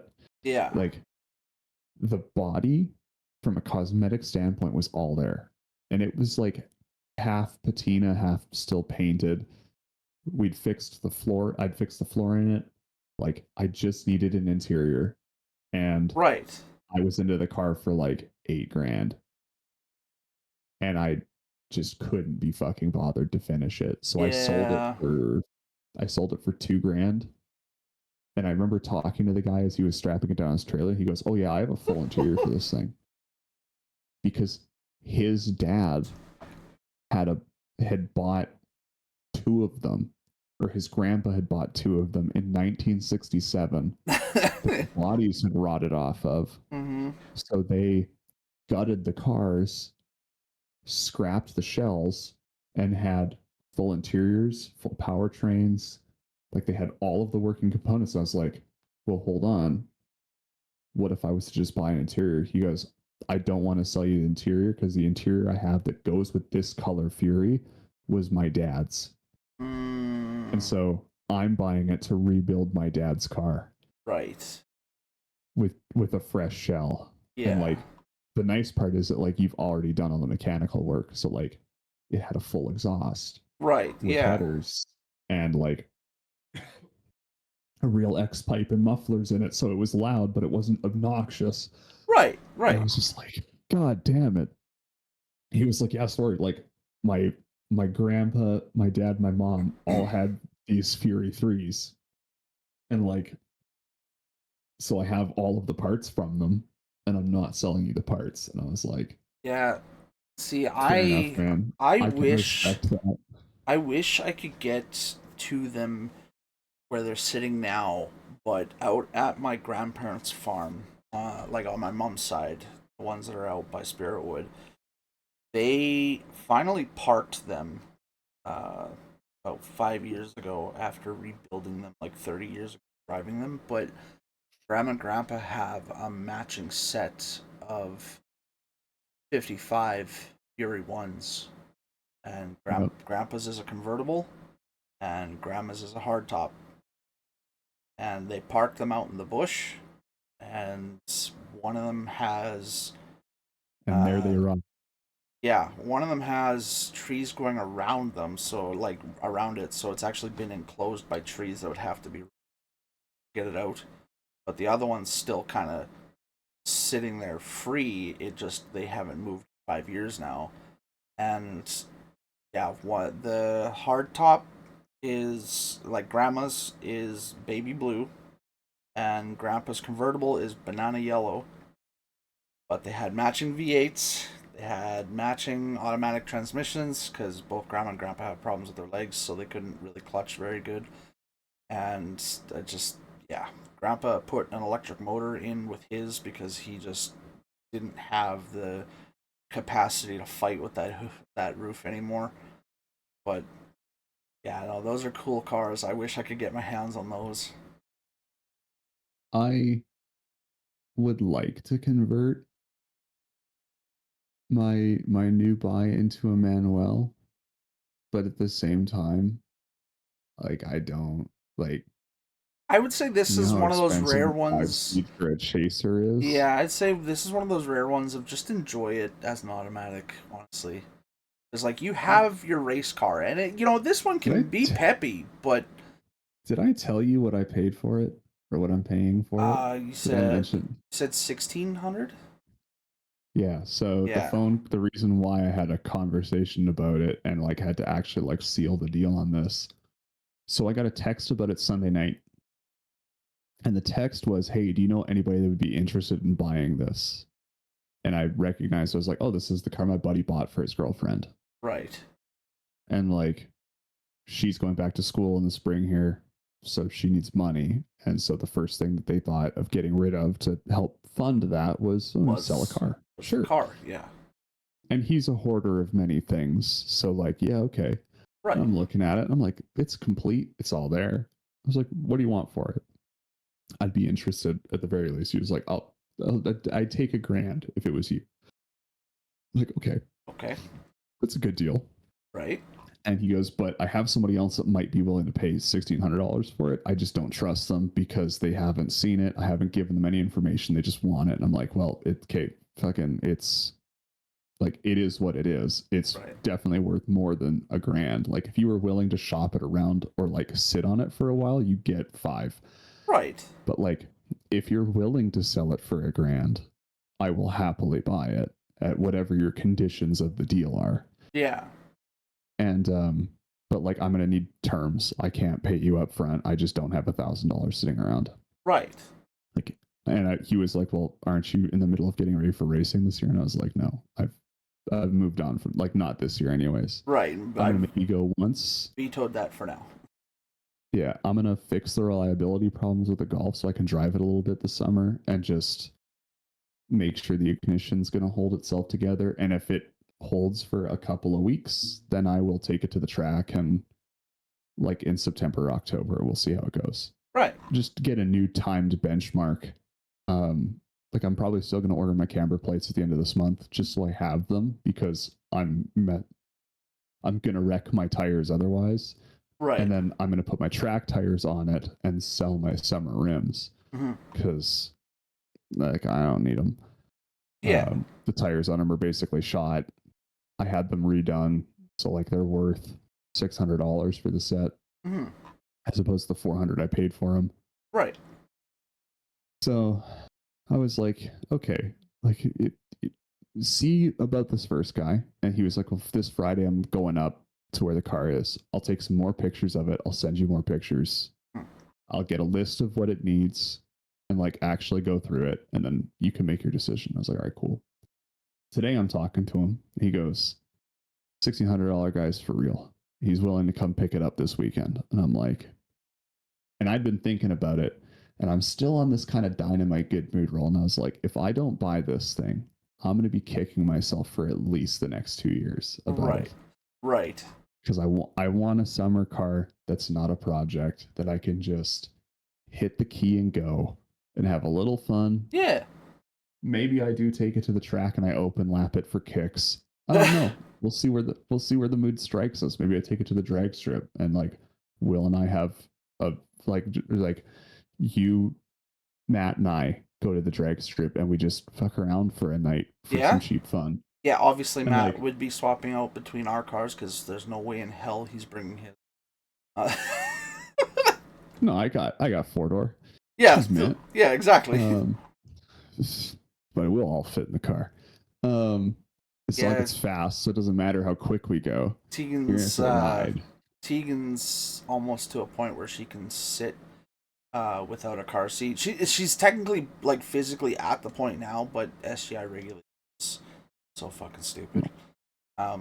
So once that is done and over with, and she can sit in a seat without a car seat, she's gonna be coming too, because she wants to come. Every time I talk about going racing with the fast car, she's like, I want to come. Of course, it doesn't interest Hope or Mum, so nobody will bring her out and sit in the stands with her. But I told her, I said, once you're done in your car seat, you will be coming with us. Yeah. So I made the decision yesterday night. I was really thinking about it. I was like, hey, 1, what the fuck am I going to do with another car? 2, where am I going to store another car? Right. 3, how am I going to justify another car to my family? Right. Because like it doesn't matter how old you are. Okay, let this be a lesson for the chat. It doesn't matter how old you are. You will always be beholden to your family on your decisions. Mm-hmm. So buying another car is cool and all, but and it's a big fucking but. Yeah. You're gonna have to figure out how to justify it. I've now justified 2 brand new half tons, a time attack race car. I just about justified a flat deck trailer to them, and now I'm gonna justify a summer car just for fun. Like, here's I'm about at my limit. Here's my question though for you. I know it's because you have a great respect for your family. Why do you need to justify these things? Like, you're an adult, you're living technically on your own, away from them. You have your own job that can afford this stuff. I say I'm justifying it. What I really mean is I'm answering questions and defending it. Like, I don't care really if they like it or not. Right. But I'm going to answer the questions about it and why I bought it, knowing full well that I'm not selling it tomorrow just because my grandpa doesn't like it. Right. Because I know that my grandpa's going to want to ride in it. And so his opinion is going to be limited to questions that won't get him removed from the list of people eligible for the passenger seat. Right?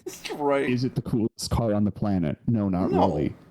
But does that make it not cool? He's never ridden in? Yeah. Yeah, like it's not like it's something that doesn't have an allure to my family. So right.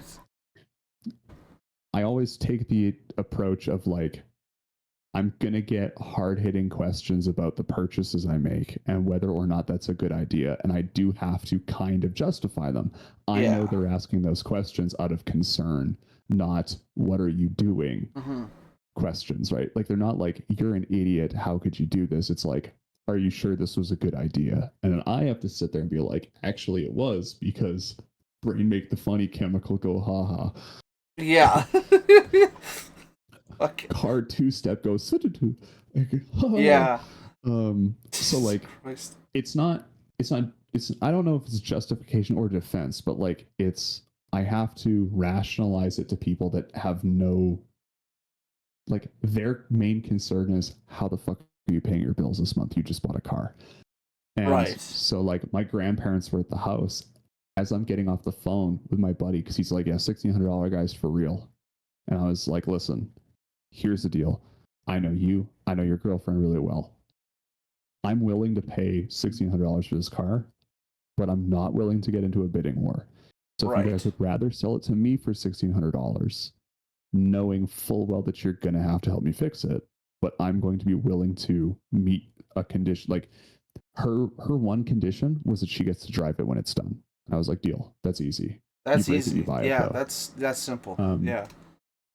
And he was like, yeah, dude, I already have all the stuff that you need to fix it. So like, obviously we're going to be fixing it together. So I was like, as long as we're on board with that, like, I'll finish paying you for the car. I'll order whatever parts you don't have. We'll go out together. We'll get it running. I'll plate it. I'll drive it back. We'll have a good time. Right. I'll probably get her to drive it the day I bring it back. So like, there is incentive there for them to sell it to me. But I was like, but I'm not doing an auction. Okay. Like, I'm either buying it or I'm moving on, and I'm doing it right now. Yeah. And so he had his girlfriend on in the room with him. He was like, do you want to sell it to Chris? And she was like, yeah, I think Chris would like it. Probably more than this guy we don't know. And we'll still get to see it. Like, I go for dinner with them once every couple of months. So like, we can get Chris to give us a ride to dinner one time this summer, and we'll buy if he drives. And like, yeah, that's totally cool. I'm down for that. Yeah. Like, the first thing I got to do is kind of change the seats back to stock. But like, once that's done, she's a whip, dude. She's the dream machine. So I knew I was like, if I don't buy this thing, like, I'm going to regret it, because I've had opportunities to buy other really cool cars that are like summer cars. Yeah. And I've passed on or not been able to do them at the moment. And looking back, I always wish I'd done it. It's like, if you're not going to go racing for the summer, what else is a feller to do than buy himself a new project car? It's, you just do a little tinkering here, a little tinkering there. You pop the hood, you stand around it with your boys and your beers. Yeah. Just let me twinkle on the thing, on the thing, on the jig right there. Oh, we'll It's go like with the that. King of the Hill when Hank buys Bobby's car. If you've ever seen Right. that Yeah. episode of King of the Hill, Yeah. and they're all standing around there, and Boomhauer's like, "Oh, come on, just let me pull the flowers out of the float bowl." It's like a '68 Dart Yeah. or something like that. And Hank's like, "No, he's got to learn how to fix it himself."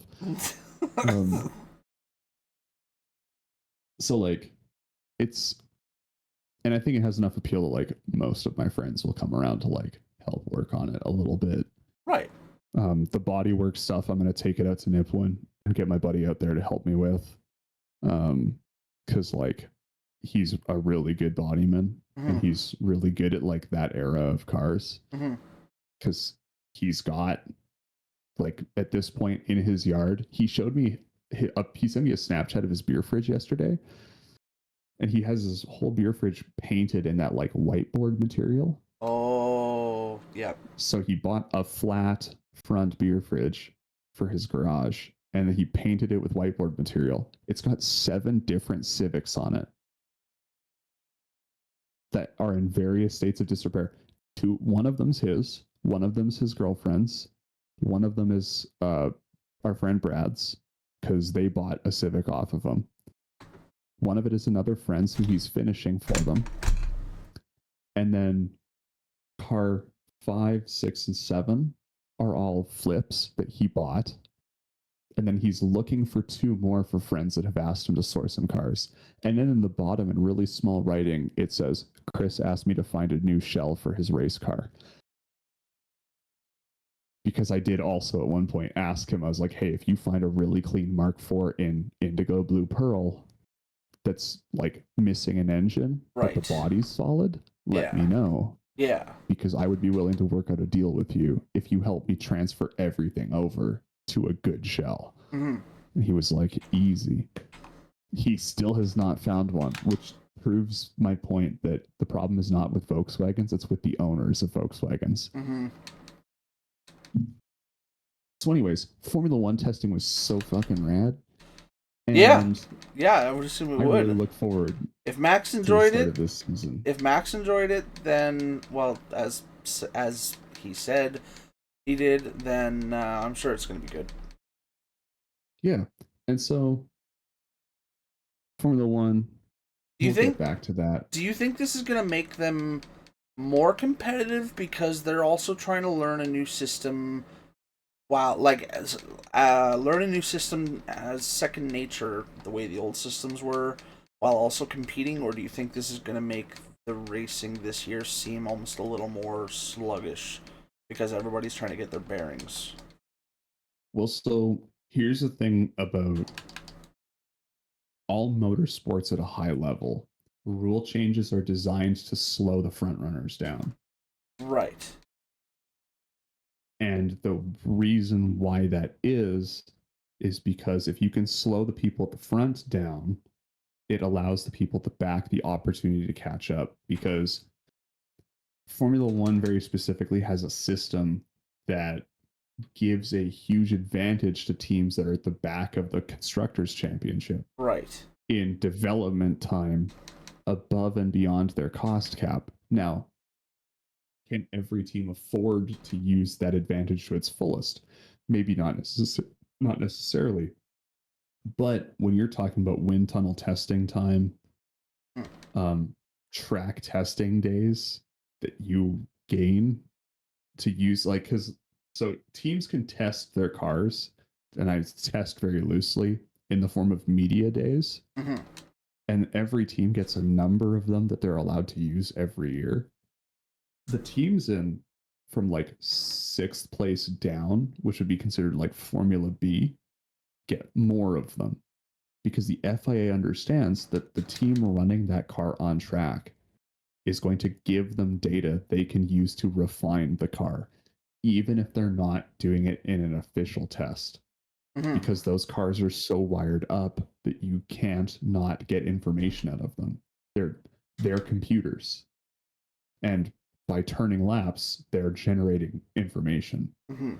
So a media day where you can run your car on track gives you leaps of information that you might not otherwise get. Right. So plus a technical directive that's designed to slow the cars down and make them smaller and more nimble is going to hurt the front runners. And like, so you've spent the last 8 years developing a car, Yeah. and now next year the car is brand new. There's learning you can take from a previous car and apply forward, but lots of the times you're starting from a blank page. Mhm. So back runner teams will start developing the new cars sooner because they need more.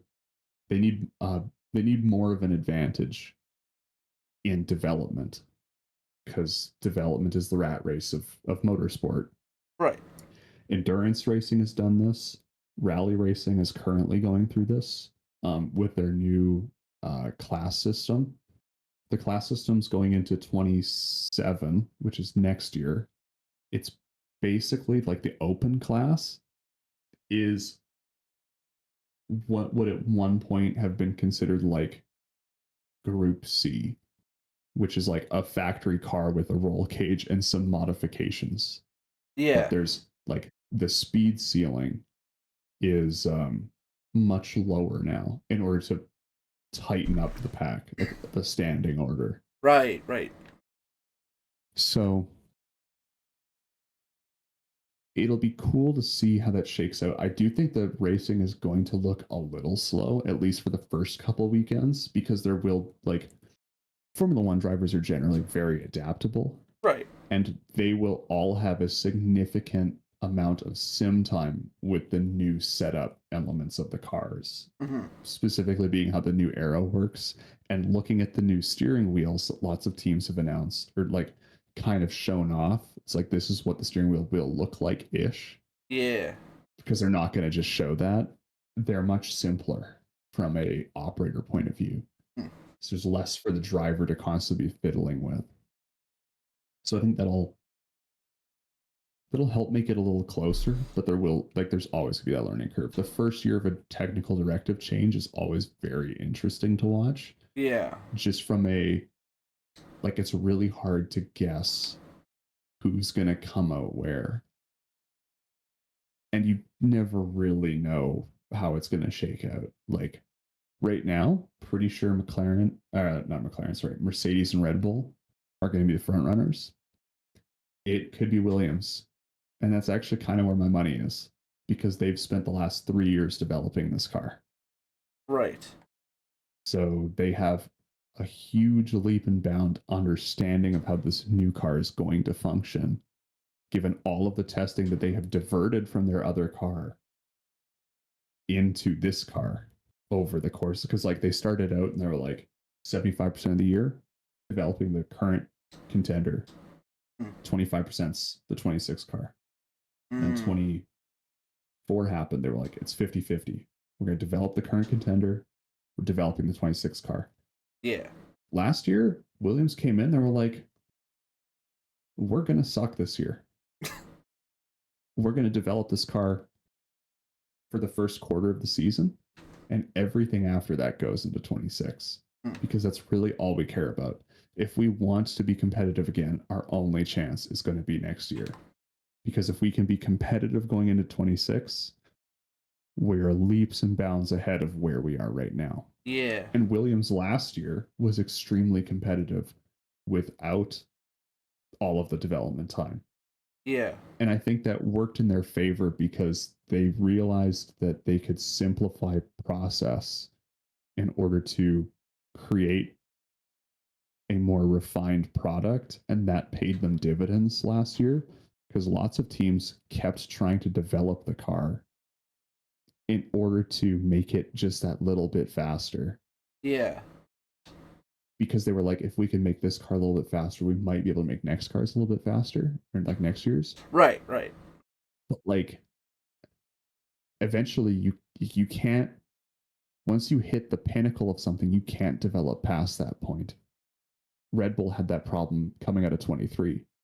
In 24, the car was really fast because they didn't change that much coming out of 2023. Right. But Red Bull hadn't found any more, and everybody else started to catch them. Mm-hmm. And Red Bull started to have problems. So their car started to fall off as everybody else started to come up. Yeah. It always yings and yangs like that. So that could be interesting. Speaking of questions, Yeah. I have a question for you because you're almost done the game. I have to ask you now, or I'm never going to have my chance. Sure. What's up? Does the color of the sky mean anything to you? I asked you this question once before, and you didn't know what I was talking about. I don't think I've hit that point yet. It's literally the opening cutscene of the game. Oh, with like the girl that shall not be named in her speed racer plane. Yep. I honestly, the girl who becomes Trigger. I have kind of I was told that was actually never fully confirmed. Yeah, no, it's they kind of gloss over her. Yeah, but it's because she becomes becomes a mechanic for right. Yes, because every she's cutscene goes back to her fixing the planes, and then she eventually realizes, hey, this new prisoner who killed Hardin, the president, is making a name for himself because he's an ace pilot. His plane looks beat up. I should probably look at his plane, and that plane is your plane, your Trigger. So the lore on Ace Combat 7, as far as I understand it, is that she is telling you what happens in the missions from what she sees on the planes. Right. Because she has an extreme understanding through the people who raised her of how battle scarring is shown on planes and how to know what a plane's been through. She sympathizes with the machines. Yeah. She's a tech priest. Pretty much. Fighter jets. Pretty much. Yeah, I honestly don't remember too much from the opening cutscene because I was kind of thrown off by the fact that almost all of the voice actors I recognized in one way or another. Like Doug Erholtz is in there, the guy that does Kenpachi and Byakuya from Bleach. Michelle Ruff is Huxian. He's the main mission op. Yeah, well, for the first half, but then after you get transferred to the actual squadron again instead of the penal squadron because you've proven yourself, it's not Bandog anymore. You're with the Strike Squadron now, which is another voice actor that I remember, and I can't recall the name or why I recognized him, but I know Huxian, who's part of your Strike Squad now that you're with, is Michelle Ruff, who is Rukia Kuchiki. And I've recognized a fuck ton of the voice actors, so I kind of glossed over the opening cutscene because I was trying to remember all of these people and talk about them. But the opening cutscene was cool. I do remember a lot of it. I just don't remember what she was actually saying for most of it because my brain kind of picked back up from the whole voice actor search when it gave you full access control in that like snippet of time with the speed plane jet. And they were like, here you go, outrun this Ocean fighter jet that thinks you're an enemy. What? I had no training. Well, so the opening cutscene starts with her asking, does the color of the sky mean anything to you? And then she says, because it does to me. And then she starts that's why she was talking about that. Okay. So, and what that leads into is her talking about how she was raised by her grandpa and his war buddies, who were all Eurasian fighter pilots. Yeah. And the color of the sky to her means freedom. Yeah. Because the sky is the limit, is the kind of the inferred reference. Yeah. And she talks a lot about that. and how like the Oseans and the Eurasian conflict has like it was her grandparent, it was her grandpa and his war buddies who basically imparted the sentiment that the sky is freedom. Mm-hmm. Because if you have control of the sky, you can go where you want. Right. Which makes sense because that's a fighter pilot mentality. If Yeah. you have air superiority, you are free. Well, I mean, looking in the cutscenes later on in the game with Mihail and the scientist that is creating his bodysuits to try and get the trajectory and skills of the drones up to par with Mihail. And in the most recent one, I think it was in between mission 13 and 14, right before you do the Night Valley, like the canyon run to the base. Fuck that mission. I watched. Okay, so me and Zach actually had a little bit of a funny pissing match going to see who could do it full bore without letting off the throttle. Answer was neither of us. The MiG-29. How far did you make it? I made it to the very last fucking spotlight, and then I got spotted. Thank you. That. Okay, so it wasn't just me. Fuck that's that the same floodlight. Thing that happened to me. Yeah. And then it just slowly devolved where every run I kept getting less and less, like shorter and shorter in terms of distance because I started hitting the rocks. The MiG-29, I realized, is very fast, but in close quarters cannot pitch or roll fast enough to counteract those turns. It's not maneuverable. No, and I watched Zach do it in the F-22, so that like he was fucking going like 2,700 for his speed, which is stupidly fast because the MiG can't even go that fast. And he was actually rolling and pitching so fast that he was overcorrecting himself, and that's what was causing him to crash because it's so twitchy. Yeah. But yeah, so needless to say, neither of us ended up doing it full bore. I ended up doing it at like speeds less than 1,000, while the F-22 that Zach was using was able to complete it at like 1,700 because of its maneuverability. So that's when I realized I like the MiG, but I need to get the F-22. Yeah, it turns out that the American fighter jet is better than the Soviet era or the Russian fighter jet. Yeah, well, the only reason I was using the MiG was because I was looking at the price of what I could afford at the time, and I was still using the F-16, the Super Tomcat. Yeah. Which in itself I like, but it's not super fast nor super maneuverable, and it doesn't have the firepower that the Thunderbolt does. And so I was looking at price-wise, and I was like, the MiG has better stats all around, so I'll try it. And I like it, but it's a good jet. Yeah, but it's just not up to par with the late game planes like the F-22 or the F-35, and yeah. You gotta remember, like the beauty of the Ace Combat games is it does relatively accurately replicate those jets and their performance windows. Yeah. So the MiG-29 is basically the start of what's like the 4th generation fighter jet. Mm-hmm.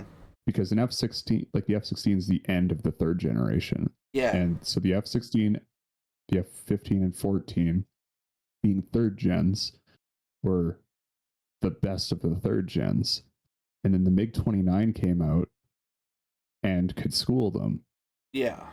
And then the F-22 came out and America reasserted itself as the top dog in air combat. Yeah. And then the MiG, I think it's the MiG-30. Is it the MiG-32? MiG-35? Well, are you talking about the MiGs or are you talking about the Su-30? Might be the Su-30.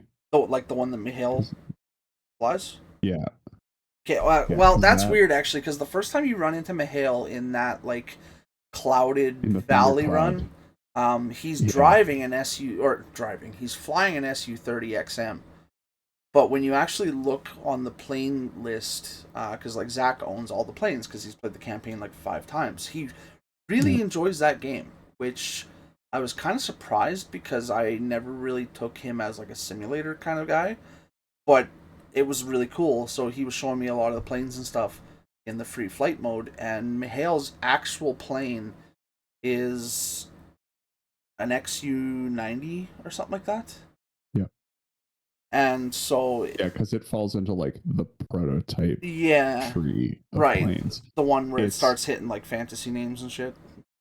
it's a Su-32 that the game modifies to be significantly more maneuverable than a Su-32 is. Because Right. a Su-32 is a 5th gen Right. airframe Right. in line with the F-35, Yeah. which is why Mikhail's playing so good when you play the story through the first time, because like the Ace Combat games, like especially 7, I find is, and maybe Zach will listen to this later and I'll get a private message about it. I find the Ace Combat games are truly best experienced the first time because you don't have the benefit of access to like the end, like the final fighters. Whether you choose, like whether you find you really enjoy a proto or a 5th gen or a 4th. Like I played most of my Ace Combat 7 run I did with an F-16.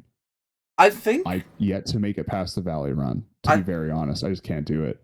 I think Zach would actually agree with you because he did do a rerun of a few of the missions that like show me the way they play out with different planes. The one thing we found out. Actually, watching him play some of the early missions with late game planes makes it look way easier than it was, right? Actually, no, because he did the Sandstorm mission. Okay, that mission sucks. It's so hard. That mission's terrible. You, me, and Zach all agree on that. And the problem we found out with the F-22 is that when I actually had an easier time of it than you did, because you kept going for SAM sites instead of going for targets. I know. That was something me and Zach talked about, because he said, you got to stop zoning in on SAM sites. And I said, I don't know what it is, man, but as soon as I see SAM pop up on my fucking targeting, I just zone in and I'm like, where are those fucking things? Because I hate them. I'm blowing up the surface-to-air missiles. But because I watched your stream as you played that mission, and I was sitting in the call with, I think it was Matt. It was Matt or Brad, and I was like, he's gonna hate this mission, and they were like, why? And I was like, because he's going after the not the priority target, and Ace Combat as a game does penalize you for that, because you eventually start to run out of stuff. Like, especially when you get to it's the game mode where you just have to destroy stuff. I think it's your first squad or your first run when you become Trigger. That was the coastline. Oh, yes, right, the coastline right beside assault. The space elevator. Yeah, because that was the mission literally right before you get blamed for killing Harden when the drones show up. Yeah, and it's like, just destroy as much as you can within the time window. And I failed that mission tons. I didn't fail it. I passed it the first time, but that mission in particular was one where you need to focus on the SAM sites. Otherwise, you're never going to get enough leeway to attack everything else. You know what I did for that mission? And this is probably going to seem pretty cheese, but I'll tell you because you've passed it, and it'll be like the benefit of hindsight. The way that I unlocked through my skill tree, I had the 8 air-to-surface missiles unlocked and enough experimental weapon parts to jack the damage on my missiles. Oh. Plus my speed and maneuverability. Right. So I built my plane to be as fast as I could, getting from the resupply point and back into combat. And then I would come in from above, and the 8 air-to-surface or surface air-surface missiles, something like that, SASMs, 8 ASM, I can't remember what it was called. When you activate that weapon, it'll lock 8 targets. And then as it's locking, you have to let it finish its lock-on sequence for all 8. And then you hit fire, and then you watch as a missile comes out, and then it splits into 8, and then they all seek a target. The first time I did it, I didn't use the weapon power-ups. I didn't use the weapon items. And it's 2 missiles per target, which I didn't know. And then I jacked my missile damage right to the nuts with nothing but all of the experimental parts I could unlock. And then it was 1 missile per target. So I could come in and it'd be like, this is the offshore drilling rig, and there's 8 targets on the drilling rig, and I'd come in at like a weird angle so I could lock and see 8 targets, and I'd just like, Yeah. and I'd blow it up, and then I'd Do immediately you heel turn towards the next thing. what point of view do you fly from? You fly from the outside? Nope, I fly from the virtual heads up. Like the cockpit, as if Which you're is- actually the pilot. Or the one where you're technically in front of the nose. Technically in front of the nose. So you're where not you just have seeing- the heads up display. Yeah, you're not seeing the plane at all. No. Oh, holy shit, that... I tried flying like that for a couple minutes, disoriented the fuck out of me. Zach flies a lot from behind the plane, so like you can see the whole plane. I find it most comfortable to fly in the cockpit as if I'm the pilot. And I think that's partially See- because I went through Star Wars Squadrons like that. So I play from either the cockpit point of view or the virtual heads up.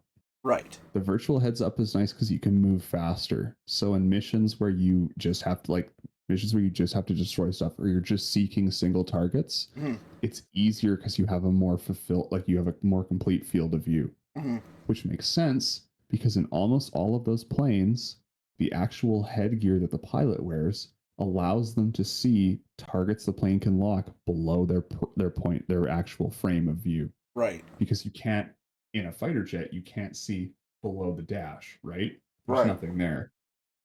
F-16s, F-22s, and F-35s all have a virtual heads up built into, because those helmets are worth like millions of dollars. Yeah. So when the pilot looks down, he's seeing through the plane because the plane has enough camera and telemetry data to recreate what that should look like. Yeah. And you can see target locks. So I use virtual heads up for that. Mm. I do like the cockpit when I'm doing dogfights though.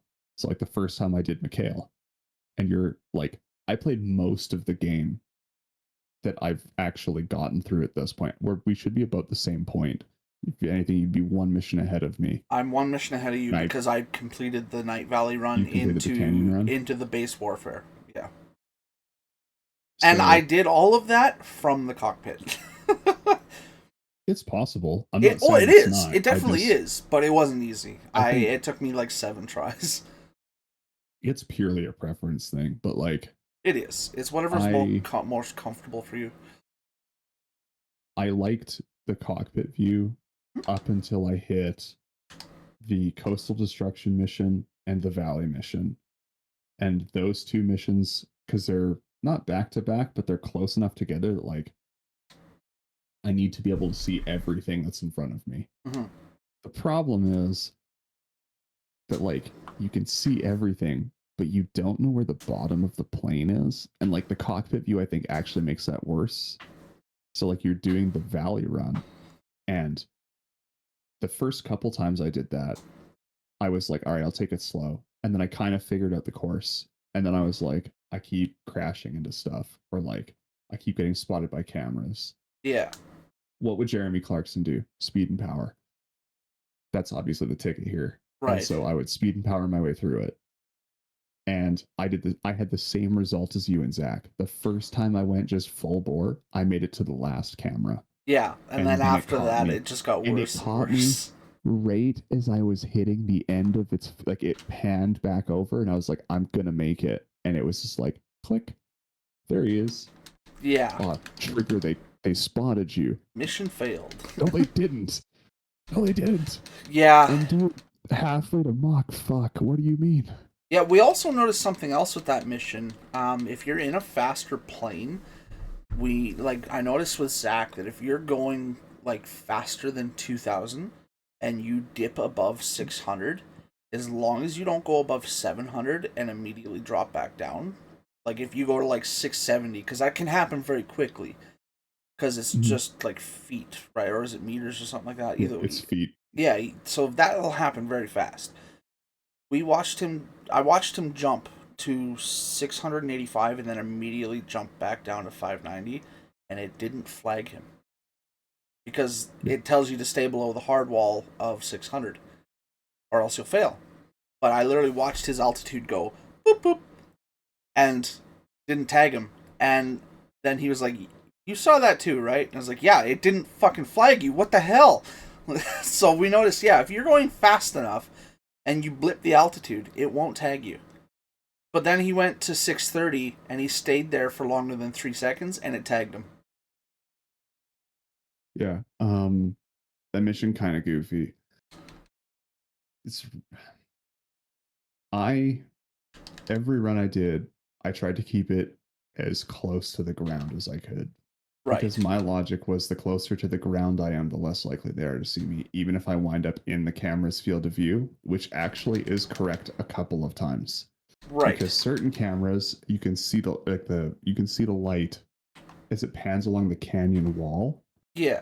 And so what I was doing for those is I was dipping down as far as I could and pulling up right before I'd hit the ground, and then I'd boost it past where the camera was, and then I would pull back up slowly. Oh wait, Because are you the canyon trenches in really hard.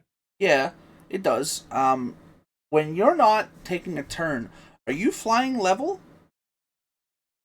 As often as I can, yeah. Okay, I think that might be where you're struggling because once you like get to know the turns well enough, me and Zach, we were never level. We always stayed on one side or the other so that we can make the quick roll. For the canyon mission specifically, that is generally how I do it. More often than not, in like a regular mission, I level back out because it lets me a regular mission, yeah, really quickly. Yeah, yeah. I'm but just meaning specifically for the cat. Different. Yeah. No, you hold that sucker on its side, and you basically just hold it at like a 15, as slow as you can. Yeah. Listen, hey, I know exactly what you guys were doing in that mission because I've done it. I've run that mission probably 20 times yet to pass it. Yeah, that's fair. Plane after plane after plane, part after part, nothing works. And I was just okay, this is obviously a skill issue. I was gonna say that's weird that you're having so many struggles with the Tomcat because the Tomcat between like the 3 planes that you, me, and Zach use, I'm the middle, you're flying the slowest one, and Zach's flying the fastest one. And I don't know the course like as nearly as well as you two do because you've played it way more than I have.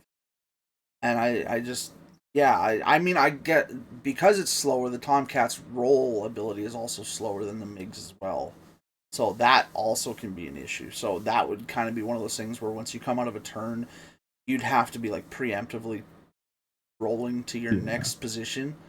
But to do that, you'd have to be memorizing the canyon. You have to know exactly where you're going. Yeah.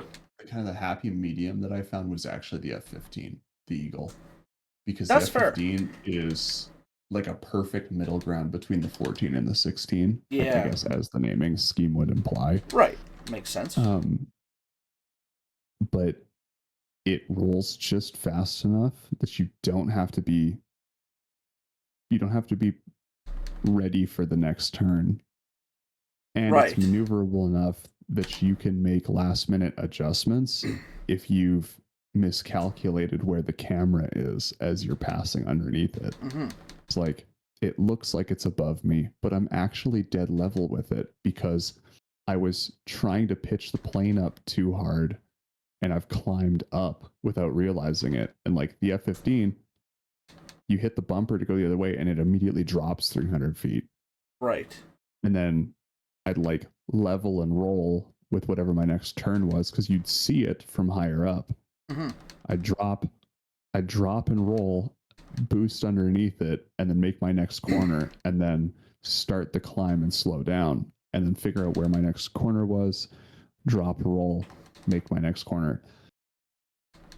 When I originally tried that mission, I was like full speed run. I was like, I'm gonna Top Gun Maverick this shit. I could not Top Gun Maverick that shit.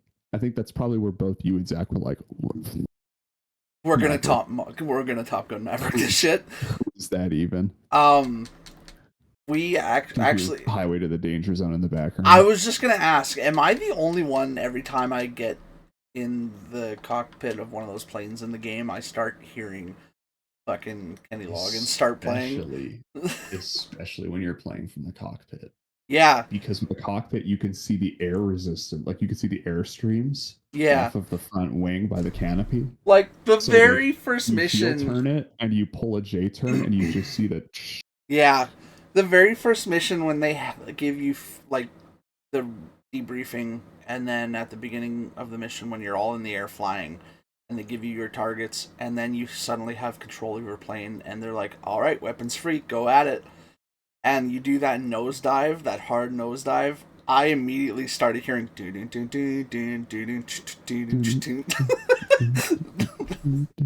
yeah, no, every mission I play, that's like it's in my head on repeat. I'm like, and yeah, that's Maverick. and that's not to say the It was out my the back. music of the game is in itself is fucking awesome. Really good.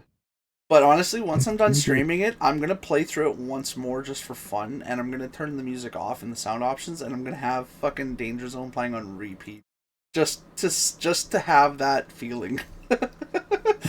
When you do that, I will happily replay that game, and maybe this time I'll make it past the canyon mission. Because Fair. I reinstalled it during your last stream.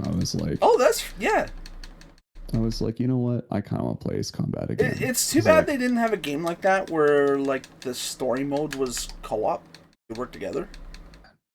Because like I miss games like that. Like I found my PS2 last week, and I've been showing Tegan all of the old games uh, for nostalgia, and I found Medal of Honor: Rising Sun, the first co-op campaign game I ever played. And I just looked at it, and my first thought was, man, we need more games like this. Like, Yeah. you know, there was a short window of time where co-op campaign was a cool thing, and then it disappeared just as quickly. And I was like, nah, we need to bring that back. Well, like now game devs are like, yeah, we have a new coach co-op. It's like, why do we got to call it that? It's a co-op campaign. Yeah, Like, I don't want like couch co-op and a co-op campaign are different right. because a co-op campaign is a narrative story that is almost always made better by having a friend experience it with Yeah. you. It's like the Halo games are a prime example of that. I think. I think another My one. early memories are playing the Halo games with Matt. I think another one was the Black Hawk Down games, which weren't as good in comparison to the movie because everybody thought they were going to be like game renditions of the movie, Yeah. but they weren't, and I enjoyed them as a war game. But another one that I really enjoyed actually on the PS2 was Desert Conflict, Desert Eagle. You know, Yeah. you start in a squadron, and the co-op player is a prisoner of war in this Iraqi base camp, and you got to go in with this desert squad and break them out, and then suddenly you guys are going on missions together after that. Like that's, you know, If we they need were more co-op available- campaigns like that. If they were available on PC, the Army of Two games. Yeah, I want to play the Army of Two. I saw a lot of fucking TikToks over the summer of Oh man. how retarded those two were together, and I believe I actually sent a Army of shit ton of them to you. Yeah, you did. The Army of Two games are like the funniest co-op shooter games. And my favorite part about it is that it lets you pick your loadout. Right. And the game suggests that one of you plays silent and the other plays loud because that's the archetype of the characters. Yeah. Right? Like one of them, he's a quiet shooter. He plans his kills. He knows where to look next. He knows how to map enemy movements. And the other guy is a demolitions expert. Yeah, he just knows how to run and gun and blow shit up. And like their base loadouts are very conducive to that fact. The coolest part of the Army of Two games, in my eyes, has always been the mechanic where you can back to back with your partner and you guys create, I think they call it the Wheel of Death, where you guys spin and the enemies start filtering in. It's like a set piece moment that the game does a bunch throughout the first two. The third one less so. But like you go back to back with the other person and you guys circle and you have to shoot the enemies as they come in Right. faster than they can kill you. Right. And that's the whole point of like the set piece moment of these two guys. I think they're not brothers, but like the two soldiers fighting together. Mhm. They're just such, and they're so funny. Like the humor of them is actually like it's just unhinged chaos. Yeah, well, I think one of my favorites in particular, I don't remember which game it's from, but when they're walking through that like warehouse door together, and the one that's holding the door sticks his ankle out and trips the other one flat on his face. Mhm. Yeah. And they start laughing at each other. Yeah. Yeah, there's lots of really cool games like that. But the point of the topic is like games that make you ask questions. I'm not sure if it's something we've ever talked about before. And like games that make you ask questions or games that make you question what's going on. Like I think we did a little bit because we talked about Spec Ops: The Line. Yeah, right. The whole mentality, the mental state and everything. The mental state. So I guess we have talked about it a fair bit. Like the Mass Effect games are very similar. Like you have to, like the game will make you ask questions, kind of the world and of yourself, and then will also encourage you to question what's going on. Right. And those games are really cool. It's also like the idea, the archetype of like protagonists that are actively burning themselves in order to save the day. Yeah. You know what I mean? Yeah. Like the ones it's that really that video games it questions morality. Yeah, like it's not even that questions morality. It's I can't remember where I saw this because I would pull it up and I would send it to you really quick. I don't know that it was a TikTok, but like there's a beauty in the fleeting flame of a hero that knows what he is doing will kill him. Right. But chooses to do it anyways. Like the courage to choose the one over the many when that one is you yourself. Like the self-sacrificing hero archetype. Yeah. Which is sad because cool. that's so much like oh god, Spec Ops: The Line deserved way more credit for that kind of like archetype and feeling because they portrayed that so well, but all people saw was that at the end you were just a psychotic jackass that was killing everybody, and you were like so madly insane from the things you've seen that you're just not recognizing good from wrong anymore. And I'm sitting there playing it for my first time ever when I'm like fucking 13, and I'm going, that's completely the wrong point that this game was trying to make. Yeah.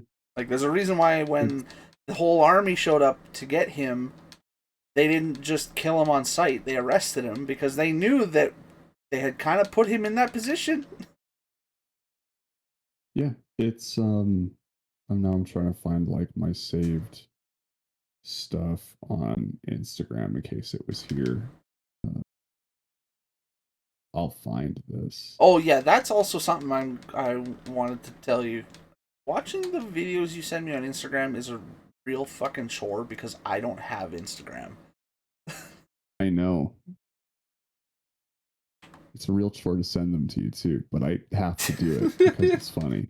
I mean, fair, and it's not like I hate Instagram or anything. I can easily get it. It's not like it costs anything, I believe, right? It's similar to TikTok in that sense. You just set up an account. Yeah, it's tied to Facebook at this point. So if you have a Facebook account, you just have to create an Instagram account, and then I think they link together automatically at this point. Yeah, I just haven't done that. So yeah, I know. So you get the links. Yeah. But like I saw this thing and I think it was very specifically referring to like Magic users. Because like lots of the time it's something I've done in my games occasionally when like the mood is right for it and a player asks. Right. Like you're out of spell slots. You're out of options. And then like usually the impetus for allowing it is a player asks like, I can't do anything right now. Right. And then I swoop in with the devil's bargain. Like, well, I can give you the opportunity to do something right now if you're willing to pay the price. And like, you burn a fragment of your soul or you give up a piece of your humanity, that like it's not a last stand. You're gonna live to fight another day if you do this. Right. But there is a huge cost associated with it. You can't keep doing this. And if you do keep doing this, you will die. Mm-hmm. And it will make you easier to kill in the future. Like my favorite one is to remove hit dice. Right. Because technically, if you lose hit dice in D&D, you lose the HP associated with them as well. Right. It's a permanent hit point reduction. Yeah. It's like you're gonna give me 3d10 of your hit dice permanently, and I'll let you cast a 7th level spell. Yeah. Which you do not have access to. But in the moment of desperation that you found yourself in, you know that it's the thing you have to do. Mm-hmm. It can be a ritual spell. It doesn't have to be part of your spell list. I will grant you this one-time use. And sometimes they go for it. And sometimes they don't, and it works out. Yeah. And it's always really fun for me, because like, from one point, it's a cool thing for the party to do. It's like, I get to be the hero. But like, what is the cost of being a hero? Yeah. Only certain media focuses on that, where it's like the cost of being a hero is you give up your humanity. Right. Which you can't fight monsters with people. You have to fight monsters, you have to become a monster. Yeah.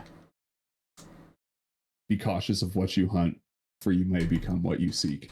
Right. Is the age-old adage, yeah, as it were. No, that actually reminded me. Just I don't know, the way you said that made me think of this. I've been meaning to bring up after I've played a considerable amount of Warframe. You have finished your D&D campaign of the Obsidian Vault with your new crew, correct? I have. I think once I've played a considerable amount of Warframe, we should make a new level for the Obsidian Vault. Should make a Warframe level. I actually agree with that. I've been thinking about how to make it work a little bit in my head. Well, because I've been thinking of a few ideas that I want to rattle around for one-shot campaigns like the Mario Party one. And so, like, I've already got other ideas in the works as well. I would just like to finish the Mario one before I start jotting down others. I had an idea that I can't tell anybody about until you guys have cleared a certain quest line in Warframe. But the idea that the party ends up in this setting, because the setting initially is very horror. And here's a cool thing about Warframe that I had not come to on my own, and it was like somebody made a video talking about it, and it was one of those things, like, once I heard it, I couldn't believe I hadn't thought about it. Right. Warframe exists on the principle known as eternalism. Right. Eternalism is basically the concept that every moment exists simultaneously and is of equal importance. And it exists at all times, forever. Once something has happened, it will always be there. Yeah. And wherever you end up from that thing will continue, like, is ready for you and has always been there. So, like, and Warframe plays on that in a really cool way using the Void, which is like its version of the Warp. Right. Now, the Void is a little bit more magic than the Warp is. Like, the Void does host entities that are not friendly. Maybe I've accidentally sent you a couple of them, but like, if you've ever seen a TikTok about like the Man in the Wall, or he is most notably a creature of the void. So like these people are there to affect you in one way or another. Maybe you like them, maybe you don't. That's for you to decide when you get there. Some people don't like Space Mom. I And actually Space sent Mom is you. another reference. I sent you a You sent TikTok me about that. Yeah. A Lotus cosplayer. Mm-hmm. I watched that right before we started. I kind of figured you did. That was hot. I don't even know who she is, and I would agree with you.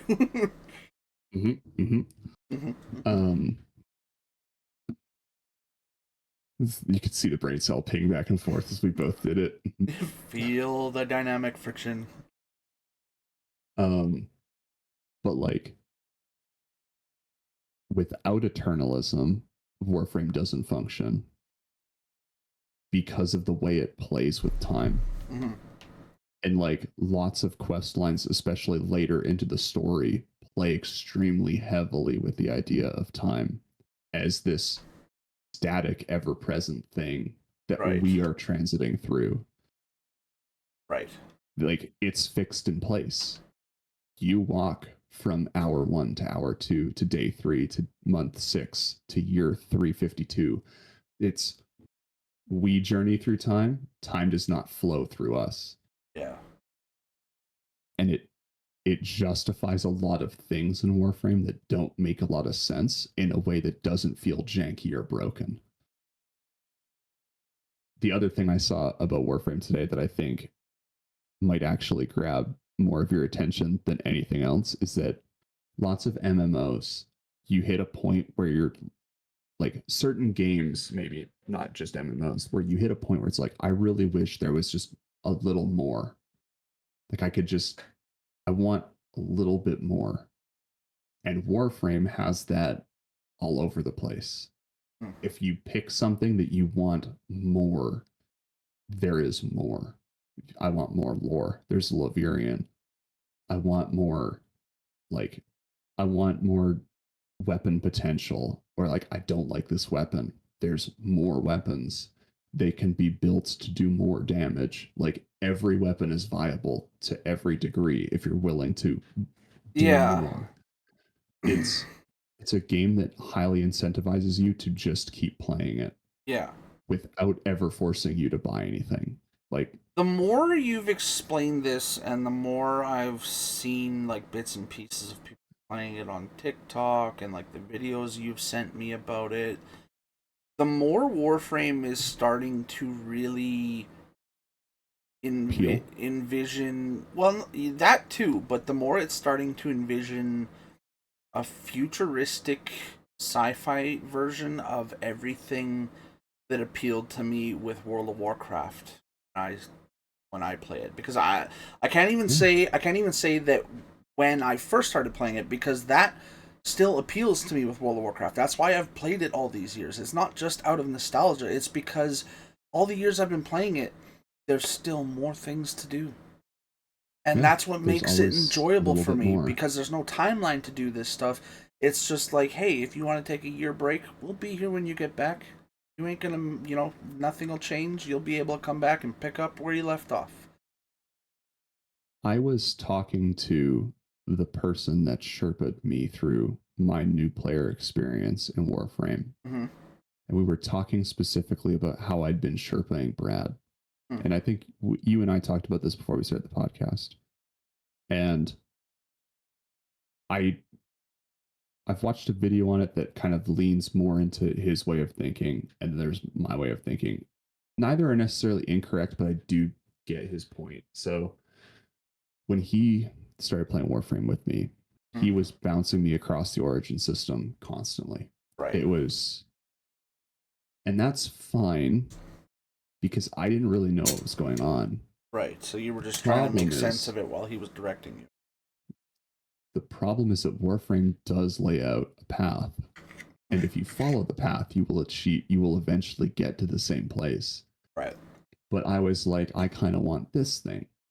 So my Sherpa would take me to where that thing was, and we would play it until I got that thing. But I didn't have enough of the tools in the toolbox in order to understand how to use that thing and how to extract more from it. Right. When I've been playing with Brad, and maybe this is something that he hasn't necessarily enjoyed as he's starting to get further into it, and I've definitely hard gated myself now that I've had this conversation with my Sherpa, is that like you need to fill your nodes, explore all of the planets.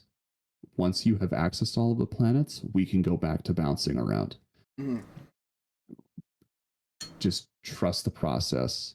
Yeah. Explore the planets. Do the Well, quest and I think lines, that's what's really gonna ingest the lore. The lore, because if you, the beauty of Warframe is honestly the quests. They get better with every single one, which is something that you're very familiar with Blizzard. They get more intricate, they get longer. The cinematics are all extremely good. Even the early ones, the cinematics are very good. Like when you play Awakening, which is the first quest in the game, you will be like, this is great. Because you'll play Awakening, Forest Prize, and then the Teacher. And that's like the starting pre-order. Right. And like the Teacher is going to be like Whiplash, because then you're going to go back and go do, I think it's Second Dream. I can't remember what the fourth quest is, but the game kind of gates you out. You can't do certain quests out of order. And they are linear to the origin system and your path of discovery. Yeah. Certain quests came out much later, so they're going to seem weird. Like, this is really well put together. There are some that are a little tedious. Brad wasn't a fan of Vox Solaris, where you meet Solaris United on Fortuna, because it's a lot of, you're inside. Okay, now go outside and do this thing. Now come back. Now go back outside and do this thing. And come back again. Has Brad ever played Mass Effect? I don't think so, actually. This is gonna be weird, but I think you would agree. Anybody who hasn't played games like Mass Effect have not built up a proper patience for stuff like that. I would agree with that. I didn't mind it, because part of the problem there is I told Brad how to use the main movement mechanic of the overworlds, which is they're called blink pads. Right. They're fast travel points. Right. That are scattered all over the map. Right. It Anybody makes sense. can use them at any point. They used to be locked. You used to have to have finished like the main mission for that area for them to become available to you. But not anymore. I learned very recently that's not the case. So you finish doing the fetch quest, and then they tell you come back to Fortuna. And so if you're walking back, or like if you're parkouring back to Fortuna, it's going to take you a little while, and there's a dialogue to fill that void.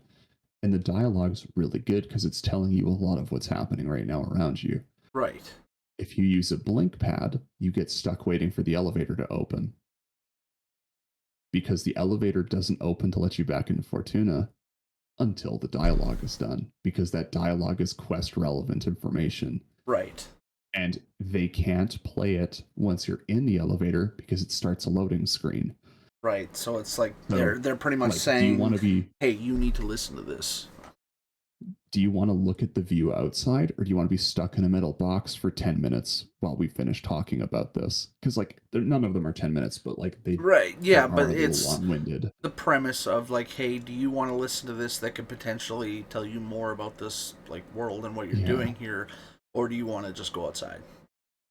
So like for that specifically, Brad didn't really, at least I don't know.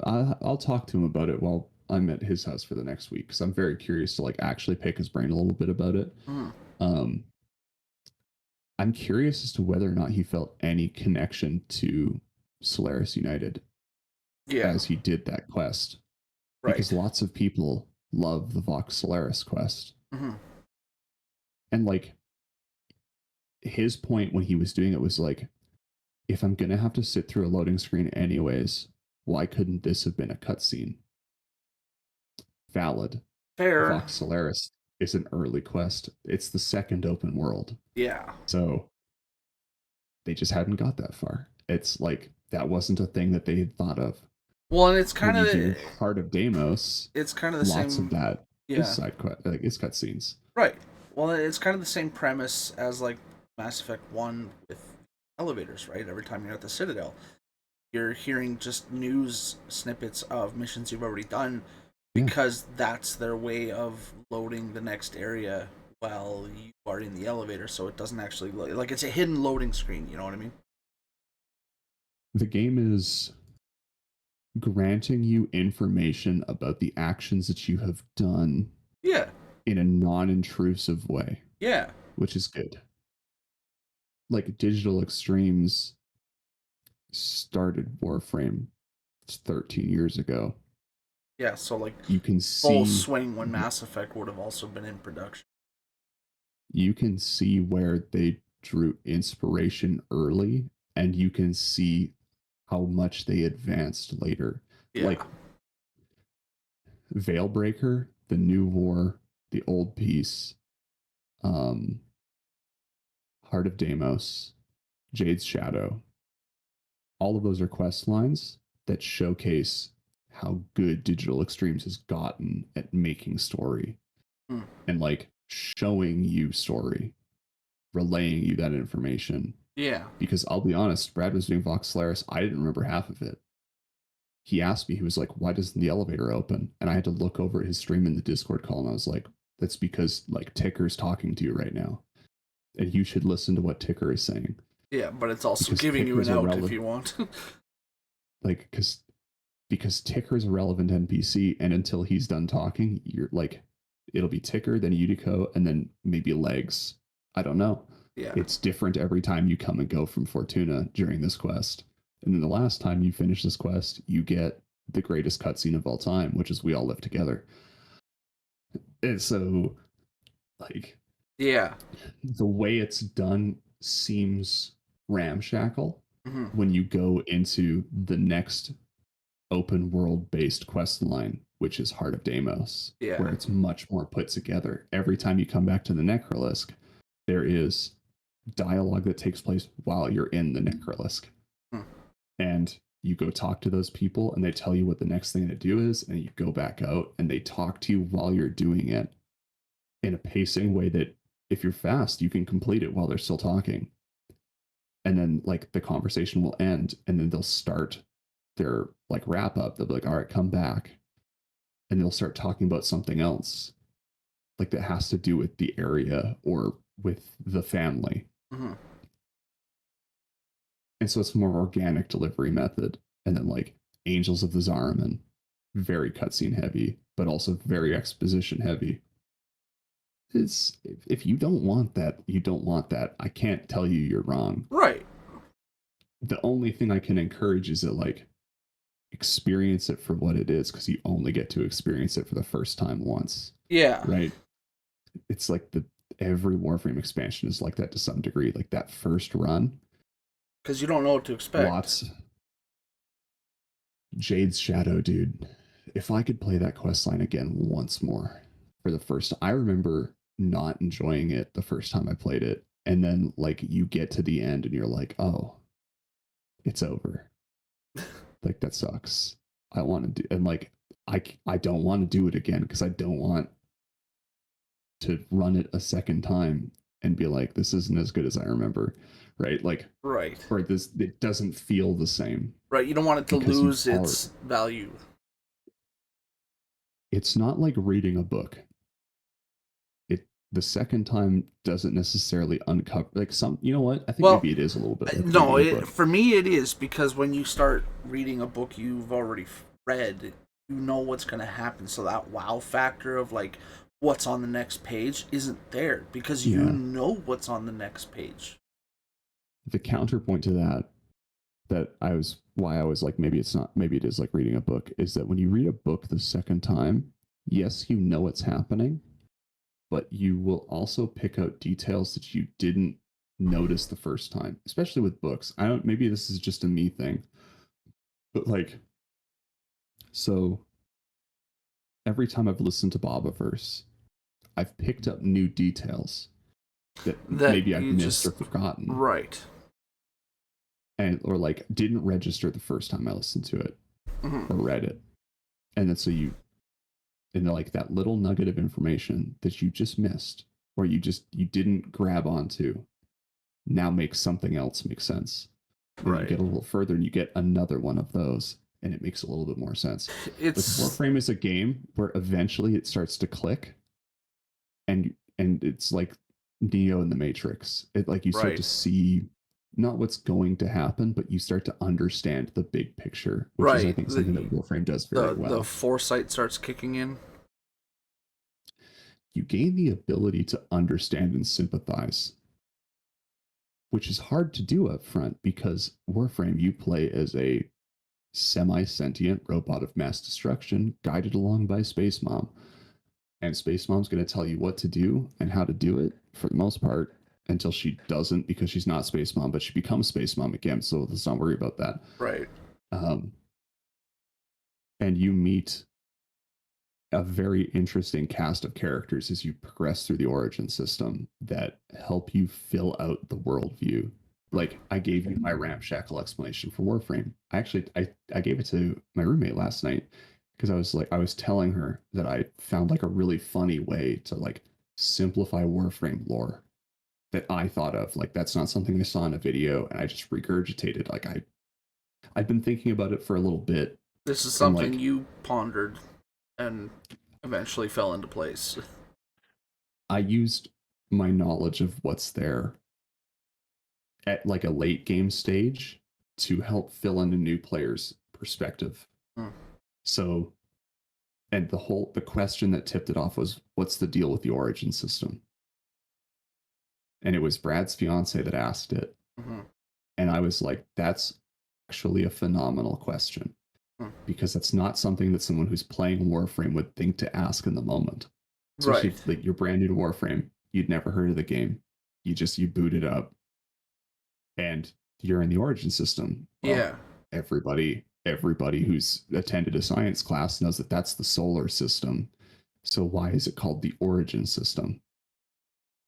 Because that's what the Orokin called it. Well, who are the Orokin? Well, the Orokin were the ruling class Yeah. a long time ago, but not that long ago. Let's not worry about it. Because that's kind of how the game Sieves. um, that's how the game perceives it, but also purveys it. Yeah. That's how they translate that lesson across. They're like, the Orokin ruled the origin system. They named it the origin system. Right.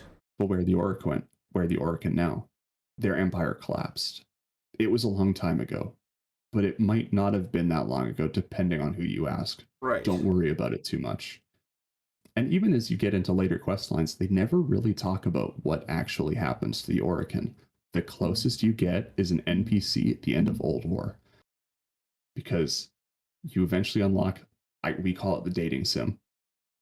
And it's a little computer that appears in your orbiter, and you can talk to NPCs you've met that are proto frames, which are war frames with like human components to them. Right. And one of the NPCs you meet at the end of Old War is an Orokin who's been turned into a warframe. Right. And he will tell you from his perspective and his insider point of view why the Orokin Empire fell. And it's really cool to talk to him, even though the other two NPCs in that area tell you very pointedly, do not talk to him. Because he's the 61st Warframe. Like I think he's actually the 66th, because Uriel is a demon. And that's the joke. Is that also Uriel's like my favorite. He's my best boy. His weapon is an M1 Garand that occupies both the primary and the melee slot. So it's a semi-automatic precision rifle with a bayonet affixed to the end. Jesus. So it takes both slots and they can be modified individually without affecting each other. That's cool. And the Warframe, Uriel, the lore behind him is that he was one of Roth's Legion. Okay. Like Roth is the NPC that is Orokin that talks to you about the Orokin Empire. And so like you get his perspective on it, and he tells you how he came to become a Warframe because he's a proto-frame. Right. And so you get to like piece the dots on that. and also it's like the most bad to the bone moment in a Warframe expansion where you get to play as Uriel, and like the piece of information I gave you about Warframes being sentient with their own emotions makes Uriel a little bit more fucked up. Right. Because when you first encounter him in that expansion, you hear him, but there's no subtitles. Hmm. Like I have subtitles on, and you can turn them on, and they're actually very nice because sometimes it's hard to hear people when they're talking in Warframe. Right. Like certain like not that the audio levels are purposefully bad, but like they're bad they're bad in order to convey, or like they're like that in order to convey like priority who Right. you're listening to over others. Mm-hmm. So the subtitles are nice because you can read everyone that's talking. When Uriel addresses you, you cannot see his subtitles because he's not talking loud enough, because you're blocking him out. When you meet him the second time, his dialogue line infamously is rap tap tap. They're laughing at you up there, kiddo. Oh, that's where that comes from? Yeah, it's Uriel. Interesting, okay. And that's the last expansion of the game at present. There's going to be another one end of March. The Shadowgrapher, Shadowgrapher. I don't know. The shitographer. It's Shadowgrapher, like a cartographer. Yeah. For shadows, but yeah, I really look forward to you starting Warframe because I think you'll enjoy it all. Like it'll be a game that you latch onto, and like back to the Sherpa thing. So don't take new players to endgame content. Well, I know Brad's down for that. Like he's willing to experience it and see what is coming, or like what he can look forward to a certain extent. Right. While also knowing that like we're doing this because you need a thing that's here. And that's the only reason why we're here. So like we've been node clearing, and that's tedious. But we've been doing it together. We've been goofing. Him and I have been building new Warframes and trying them out. Mm-hmm. And so I worry a little bit that he is getting bored of that, because that is like the longest part of the process, is clearing nodes on these planets as you progress through the origin system. Right. I personally think that you could just gain access to as much as you can as fast as you can, and then go back do some quest lines. And then like as you're trying to build up to the next one, then you go and clear stuff and grind out a Warframe here or there, find a new weapon, like do the ancillary stuff when you have nothing else to do, because clearing the star chart only really gains you access to the steel path, and you're not going to be able to do anything with that off the rip without friends if you don't have the right mods for it, because it's meant to be hard as shit. But that's just the way it is. Yeah. Like there's nothing I can do about that. It's not meant to be easy. They like, you unlock it from an NPC known as Teshin Dax, and Teshin tells you that this is meant to be the ultimate challenge for a Tenno in his Warframe, is to walk the steel path. Mm-hmm. And it's brutally difficult. The enemies are turned up 100 levels. They have huge modifiers on their health, their shields, their damage. Like they will just kill you.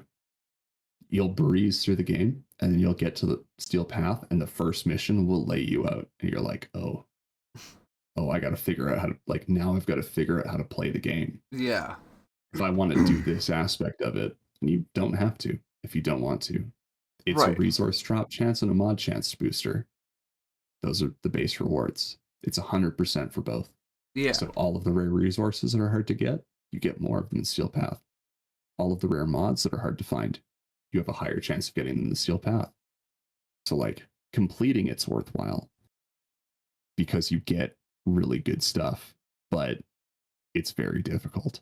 Yeah. And that gets progressively more difficult as you progress through the origin system, just like the system does itself, because it's It's a baseline of 100 levels per enemy. Elite enemies, it's 130. Bosses, it's 150 across the board. And like the first planet, it's level 1 to 5, 5 to 10. Like I think the hardest mission on Earth is like level 12. Hmm. The hardest mission in the Kuva Fortress is 80. You know, like it gets more difficult as you go. And you Yeah. have to, like, the grind is kind of self-feeding in that. It's like you get the stuff that you need, or you start to learn and figure out, where do I look for the stuff I need Right. in order to help me progress through this. Yeah. And that's kind of where I'm at, which is why it's like, let's go clear nodes. Let's unlock you planets. You're doing Hell of the Kubro. Let's go run the missions for it, because I can help run you through it a little faster. And if, like, my roommates, my Sherpa's big concern is that giving new players access to late game content in the same way that he did is what caused me to stop playing Warframe the first time. The reality is, I stopped playing Warframe the first time because I didn't know what I was doing, because I broke the path. I was all over the place. Right, you So I lost had track no of the idea. story. It's not that I lost track of the story. I didn't know what to do next, because I had all of the quest lines done and not all of the star chart done. So I didn't know what was next. The game doesn't tell you what to do when you finish the last quest. It's an MMO. Keep playing the game. Right. It's hard to find some of that information. And I never really asked, because I kind of expected him to tell me, because he'd Sherpa'd me through the game thus far, and he never told me. So I was just like, I must have hit the end. So what I wound up doing, this was right about the time Angels of the Zariman came out, is I would just put the game down until the next quest came out. And I'd come back and I'd play for a week or two, and he'd be stoked because I was back. And then I'd be like, all right, be cool, gone again. I've played, my 2 weeks of Warframe for this year. I'm gonna go play other games. And I don't think there's anything wrong with that. No. But I do see his point that, like, if I had not been led down like the end game path of a high level player, and instead been made to work my way through it, I would have lasted longer. Right. And like that initial bump. Yeah. Which I see that point, but I also think, like, we need 8 Argon crystals. You can only really get Argon crystals from 2 places reliably. So, like, let's just go do that one time, get out. Yeah. It's not going to affect anything. Yeah. Except, like, with Brad, it was like, man, I really miss doing your high level missions, because it takes me forever to rank stuff up to 30. And I'm like, yeah, listen, I'm real sorry, dude. Yeah, I did not mean to ruin this for you, but Hey, you'll get there. You'll get there. Hilariously, he's like on the planet that unlocks the first branch into the void, which is where one of those missions is. Oh, okay. So I was like, you're kind of already, like, you're just about there. Yeah. And then once you go here, like, because the origin system's path to unlock is weird, it splits. Right. So you can go the Solar North route, which takes you through Mars, Deimos,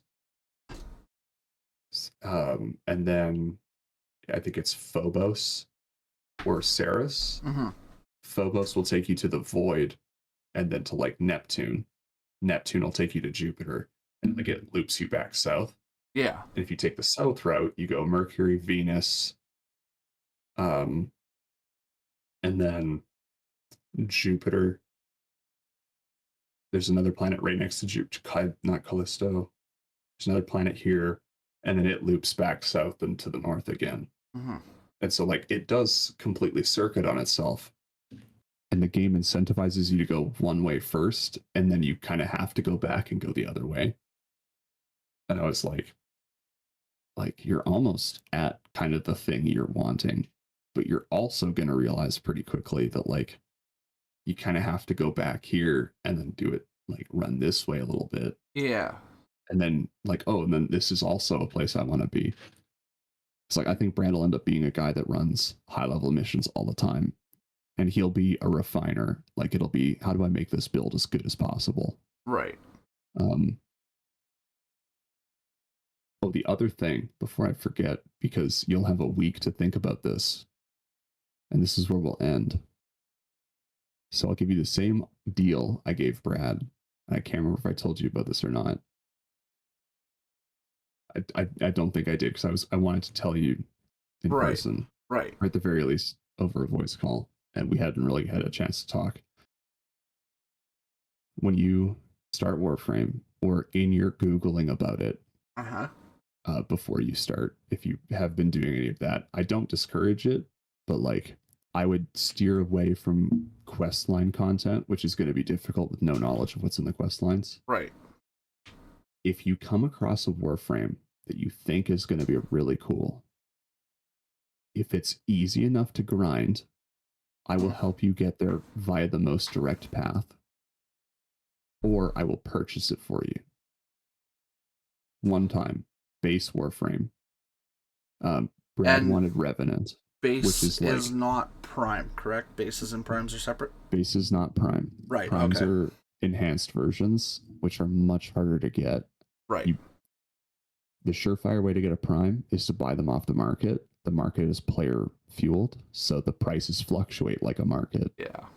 Or to get them through relics, which is grinding. Certain primes can't be gotten because their relics have been vaulted. So you have to hope that somebody's selling a full blueprint set for them and then buy it from them. What about Gauss Prime?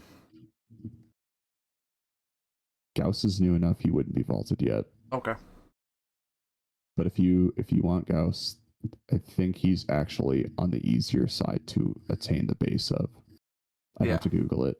But like once you start the game, and because like you might start playing the game, Gauss is a speed frame, just like Volt. Yeah. You might get in there and be like, "This sucks." Actually, I don't.